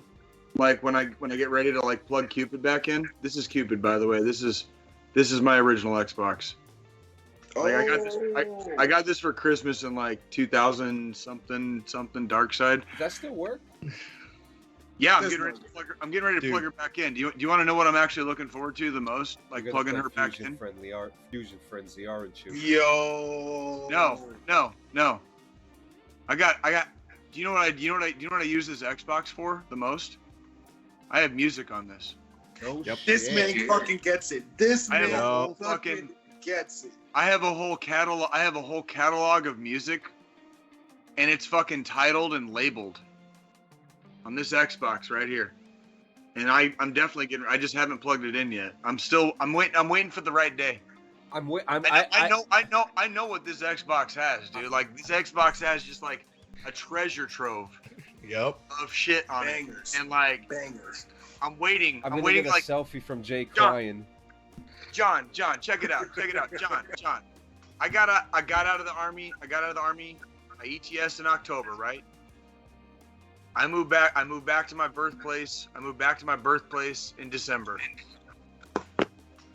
I got the job doing Roadhouse in February. In March, I found out some stuff about my origins, you know, because I was adopted, you know, right? Mm-hmm. You know, and through the miracle of like DNA research, like I found out like my origins in March, right? And I'm like living this like fantabulous dream that would like not exist right now if it wasn't for my queen, man, like my beautiful girlfriend Nikki. And like I would not have anything I have right now if it wasn't for her. Like my whole direction in life changed the day I met her, because I came down on drill orders and I was approaching the end of my contract, and I started doing the math, and I realized I wasn't going to be able to make it. And I realized my life as it stood was not conducive with the active duty Army, and especially would not be conducive to be a drill sergeant, trying to raise two beautiful daughters, right? And if I was going to do that and have any way of surviving doing that, I wouldn't be able to be in the Army anymore. So I signed a deck statement. And right around the time I signed that deck statement is right around the time I met Nikki. And it's hard to describe, like, when you like pre-plan getting out of the Army, like there's certain things like you have to do, and you have to know like kind of like which direction you're going to shoot, because like once like that date hits and once like the last paycheck clears, like you got to have something going on that date or by that date. Like Brandon said, he saved up a year's wages, right? Like that's a smart plan, right? And my direction diverted so heavily when I met Nikki that like I wouldn't be able to do any of this without her, and none of this would have happened without her. And so like it's a testament to what happens when you bring in people in your tribe, you know, and you allow people inside your tribe, and how different life can be when one small thing, meeting one person at one particular moment in time, can completely reshape and change the entire outcome of your destiny, right? And by the way, Robert Anton Wilson goes into this in his books. Just want to let you guys know. So it's all out there. Yeah, I'm gonna do some rereading. I think you should. I haven't read that since I was a child. I think you should. So, long story short, last night. Are you doing your Roadhouse? Yeah, last night I got to do some Roadhouse. And I went and saw this guy Morgan Wallen. And apparently this dude's like, he's a big country guy. also very controversial. And part of his controversy is a couple of years ago on social media, and I do need to put this out. A couple of years ago on social media, he was filmed like using the N-word, right? And kind of casually. Oh. I scoped his Wikipedia, and since that time, what he has done, like he was basically like disqualified from like receiving awards from like country music that year, and he's still kind of like, obviously he apologized. He has donated proceeds of certain portions of, like, I think albums to like the NAACP and stuff like that. Like, the dude obviously recognized, like, yeah, I fucked up. Like, probably like felt a little bit too close to home, right? Like we're you know, he got too comfortable, right? Like, mistakes get made with speech, do they not? And I'm not. I want to make sure in no way that anybody thinks like I'm not justifying the use of the N-word or any other slur. You know, like there's the F word in the gay community. I'm not justifying the use of any of these words ever. But this dude was definitely like handed like penalties by like social media and the world.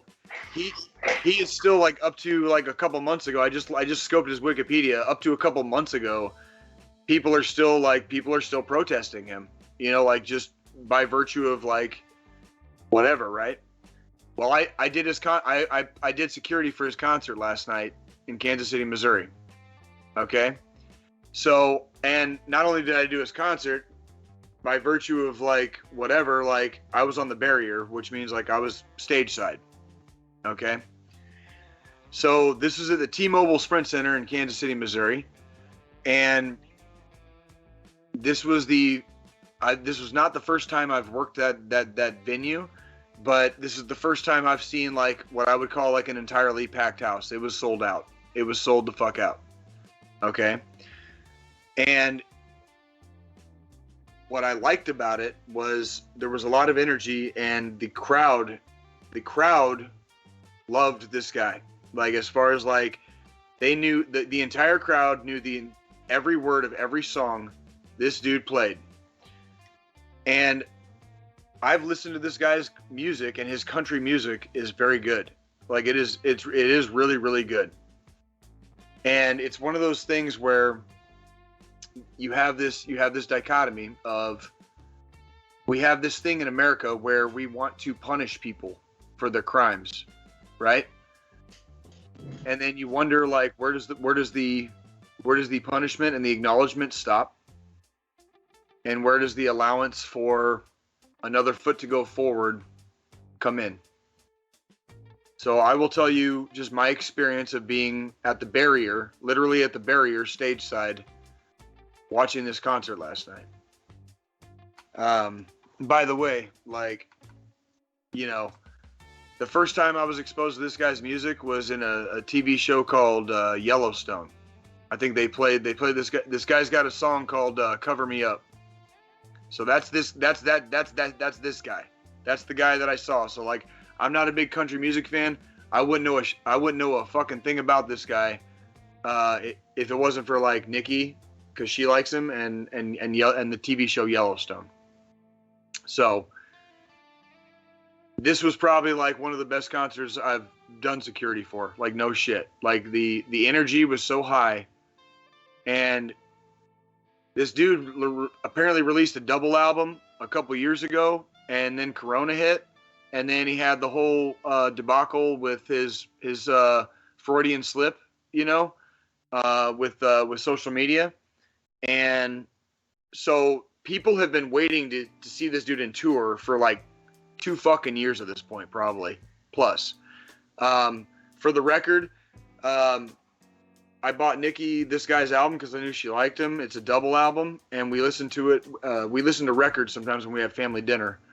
Well, we got a record player for Christmas last year, so we played different records. Play like fucking Pink Floyd or goddamn Bruce Springsteen. Fucking New Jersey guys, you fucking assholes. Yeah, we play different records, you know, at different nights at dinner. But we've played this guy's record a couple times. And the first song that really hit me was this song "Cover Me Up." and I heard it on Yellowstone. I didn't know it was him. It was the song that got me, not the goddamn dude. And beautiful song. It's you want a sad country song to fucking cry to? Fucking Cover Me Up, dude. Like, fucking play it. Just press play. Morgan Wallen, Cover Me Up. Just press play and go cry. Especially you fucking infantry grunts out there. Just hit play, motherfuckers. It's okay to cry sometimes, okay? All right? It's okay to cry sometimes. Like, just let it out. Just let it out. All right? That's country shit, right? That's country shit. Country music? That's country shit. Yeah, that's country shit. So, being that I'm not a traditional country fan, but I am a fan of certain types of country, I have a couple of observations from the night. One, the crowd by itself made the fucking show what it was. Like, made it fucking amazing. Like, it was fucking awesome. I liked both of the guys that are on tour with him right now. Both of them are pretty good. I actually liked the opener more than I liked there's a guy named Ernest, and I know Ernest is probably big in the country community, and I'm dog shit on country music knowledge right now, so I actually liked the opener more than Ernest, but Ernest was not bad. I just like the opener more. But Morgan Wallen does a style of country that combines no shit, I swear to God, old school country, fucking new school country, fucking hip hop / rap, rock and fucking roll, like the dude kind of like he has this like it's like a 4 or 5 fold, like it's like Voltron, right? And he's doing it all, but it's country. It's country related. It's country centric, obviously. And he does a very good job of that. Like, holy shit, did he put on a good show. I'm not going to I can't dock points for that shit. Like, there was fucking fire. There was fucking tears.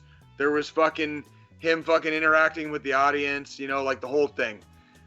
The part I want to get to, though, so we can get this shit fucking done and get the fuck out of here. When he played Cover Me Up, which was the song that I originally knew and like pretty much the only song I knew of him, like up to this point, he asked like everybody in the crowd to fucking turn their backlights on their cell phones.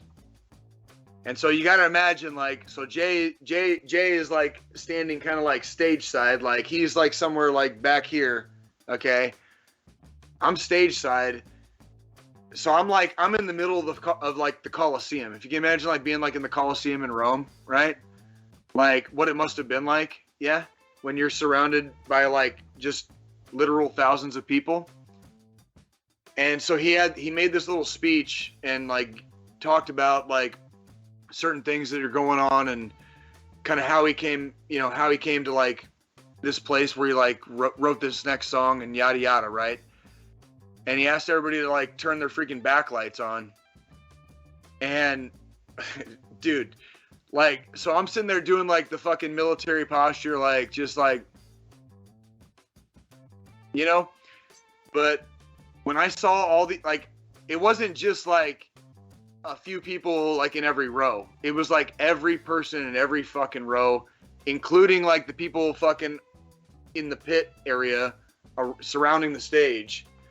When everybody turned their backlight, and they had the lights down in the T-Mobile arena, they had the lights completely down. So when every person in that fucking arena turned their lights on, the entire place was fucking lit. And I literally looked over at like like one of my fucking partners, dude, like that was like right next to me, like in the pit area, and like we both like just smiled, dude. Like I was like I couldn't help but break a smile at that motherfucking shit. That was some real shit. When you see what like however many thousands of people can do with just like something that like they can hold in their hands, but they do it together, like that was some shit. And then he fucking went into Cover Me Up. And I'm sitting there like remembering like that was like the song that I liked the first time I fucking heard this. I liked the song the first time I heard it. obviously on the fucking show. And then I asked Nikki about it, and she was like, well, yeah, that's Morgan Wallen, you know, and he's fucking, you know, Nikki's a fan of his music, and like she like kind of like, you know, whatever, yada yada. And so I'm sitting there like, Nikki couldn't be at this show, and I want to say like, dude, tickets to the show were like fucking like $300, and it was a packed house. Like $300 was like probably like close to the minimum, and like the VIP, I don't even want to go into all that shit. Like the dude's hot right now. He's like Garth Brooks in the fucking 90s, right? Basically, like he's that hot. Like he packed the house, you know. So he goes into the song, and I'm sitting there in my fucking security fucking pose, you know, like doing my fucking thing, and I'm sitting there like he's playing the song, and I'm like, you know, like hold it, because like in that moment, all I wanted was for Nikki to be there, and I wish Nick, like I wish she could have seen, and I'm sure there's gonna be videos on YouTube of like what it looked like, but like from where I was standing, it was like, and all I could think about was Nikki. And then I was fucking like vexed between like pulling the fucking security guard posture and like losing my shit because I'm thinking about my lady and how much I love her and I wish she was there, right? You know, and so like I'm just sitting there like fucking like, have you guys have kids like Cloudy with a chance of fucking meatballs or some shit? And like there's like that. There's that fucking cop, and he like pulls his fucking tear back in and shit. He's like, "Get back in there," you know. Like I was like sitting there during this song, like fucking like, all right, bring it down a notch, like, cause like, I'm sitting there, I was getting paid to be there, and my old lady was at home, with my kids, and it was such a beautiful moment, but it also like, all I could think about was her. And so it was just like this moment in space and time where like, I just felt so passionate about like the ones that we love, and like the ones that actually like are surrounding us. We all have a tribe, you know what I'm saying? Like, and you can call it whatever you want, but we all have a tribe. And whatever tribe you belong to, and however many people that encompasses, ultimately it doesn't matter. It's the love that we have and that we share, and it's ultimately like this priceless thing that we call life, that ends so very, very shortly, as it seems so oftentimes. I'm 41 years old, and I've been up and down the block 3 or 4 times. But I can tell you right now that when people are gone, they're kind of gone. And I like to remember the people in my life, and I like to hold on and cherish like these memories that I have. And a lot of those memories are what keep people alive after they've unfortunately like left this earth. And so here on DD214 Gaming Podcast, we like to encourage people to reach out, make a phone call. If you're hurting, call someone. If you're on the receiving end of a phone call, we ask that you pick up your phone. If it's 2:30 in the morning and somebody's drunk dialing you, and it's been a hot minute, it might be annoying, but pick it up. They're not calling for no reason. If you really, really, truly need help, there's a 1-800 number. It's 1-800-273-8255. That's 1-800-273-TALK. That's the National Suicide Hotline. We all love you very, very much. We want to freaking wish all of you another wonderful 168 hours. Like 168 hours. We ask that you come back. Don't worry, John. We're not done yet. Like, I'm just getting the final thought out of the way so I can shut the fuck up. Like, if you are hurting and if you're out there, make a phone call. If you're on the other end, answer it. We love you. I love you. I'm going to shut the fuck up because I'm done talking for the day. And Brandon and Ken Dog and my boy John are going to take us home. Enjoy, gentlemen. I didn't know we were country roads. First off, country fucking sucks. That Country fucking sucks. And Diamond Rock RP GTA 5M servers here, they wanted this. Oh yeah. That What's Diamond this? Rock wanted that. So to end the show, I just got a couple news here. Oh, let me take out the Roadhouse shit. Since 1901. We still got to make that 1981. I know, I gotta add the 80 years. You gotta add the wrinkles, don't forget. That's what I'm saying. Like, the devil don't die, dude. The devil don't die, dude. Yes, alright, so the final news that we got here, first one I got here is that Bethesda, why is my camera zoomed up on me like that? I gotta move back here. Bethesda's doing a showcase. It looks like they're finally gonna reveal Starfield after 73 years of development. Starfield's finally going to be revealed June 12th, Bethesda Showcase. That's going to be actually a Microsoft panel. Check that out, June 12th. I accidentally deleted all the stuff I had on my whiteboard, so I'm going off the balls here. There you go. Get it, John. Get that shit, John. Wait, so, all right, so we had that.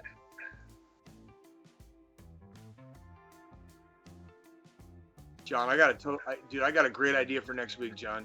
You got to let me control the sounds. Oh, can we do that? Can your computer handle it? I'm pretty sure it could. Can you press a button on the web browser? I don't know. That sounds awfully fucking hard. Hey. Oh man, because I got sounds right now that I wish sounds were playing. Like, maybe I should do the sounds next week, dude. Like, I got this. Actually X'd out of the sounds. But anyways, the next major news that we have this week, GTA fans are placing actual bets on the game's location. I think it's pretty safe to say that the game is going to be taking place in Miami, but people still think it's going back to Los Angeles. People think it's going to Miami, New York, London, Rio de Janeiro, Boston, Detroit, Las Vegas, Seattle, Paris, Tokyo, and Bovada. I think people are fucking stupid, and it's pretty much been fucking. It's gonna be Vice City. I'm calling Vice City, and if it's not Vice City, I'll do nothing because I don't give a fuck. But I guarantee it's gonna be fucking Vice City, and everybody that's saying all those other cities are fucking stupid. So yeah, and then again, guys, while I'm talking about GTA, make sure you come check me out, as my wife and I are the Weasel News anchors for Diamond Rock RP. There you go. You know, we have live broadcast on Weasel News. I'm Clean Sanchez. She's Eliza Sanchez. Yeah, and it's clean, not dirty. I'm the clean one. And honestly, my brother, who I just found out his gamer tag is Dirty Sanchez, it just works out. That does work out. I like that. And the final major news of this week, Modern Warfare 2 has officially been confirmed. It's coming back. It looks like it's going to be a doozy. Well, Ghost is going to be here. And the funny thing about that is that Ghost was supposed to be in Modern Warfare as a character that you buy, you know, for Warzone and shit. They made the model for it. A couple people hacked the game, was able to get the model of Soap. So we already know what Soap is going to look like in the next game. On top of that, we're probably going to get some of the same games, a couple new ones. We're going to have a new story, but the question is, are us grown men going to have to cry about the death of Simon Ghost Riley after General Shepard kills him, since he was mentioned at the end of the first game? So are we going to see a repeat of this? Are we going to see no Russian again? You know, there's a lot of questions. I don't think we're going to see no Russian again, but you know. Did you say dead Russians? No Russian. Dead Listen, there were plenty of dead Russians in that level too. So did you say dead Russians? All I heard there was dead Russians. I like whatever that game is. Fucking sign me up. I'll buy it. Have you not played Modern Warfare 2 before? The story? No. Oh, it's the most controversial thing of all the 2000s. You know what we're gonna have to do, Jay? Like, this is what we're gonna do, Jay, this week. We're gonna do a watch party, okay? What? We're gonna watch Modern Warfare 1. We're gonna watch Modern Warfare 2. What do you mean watch? What do you mean? We're gonna watch the game. We're gonna watch the game. What do you mean? Okay. We're gonna watch it like a movie. I'm gonna go on YouTube. What, the fucking cutscenes? No, we're gonna watch the cutscenes. We're gonna watch the asshole play the game. Okay. Okay. I swear to God, I'll do it. I will do it for you. I will do it for you, and I'll do it. You need to understand what happened in this story, because Modern I hope Warfare this is 1, 2, worth and it. 3. I mean, the third one, the story was fantastic because it ends with a man hanging and another one with a cigar in his mouth. So okay, for you, this once I'll do it. John, don't waste my time. John, there's a whole lore to this that you need to understand why this game is coming out. Oh, we got you covered. We got you covered. There's a whole lore. Well, guys. Okay, all right. Thank you so much for hanging around for Jay's sermons. Brandon and Kenny, Ken Dog, Brandon Wayner, guys, thank you so much for coming. Where can we find you at?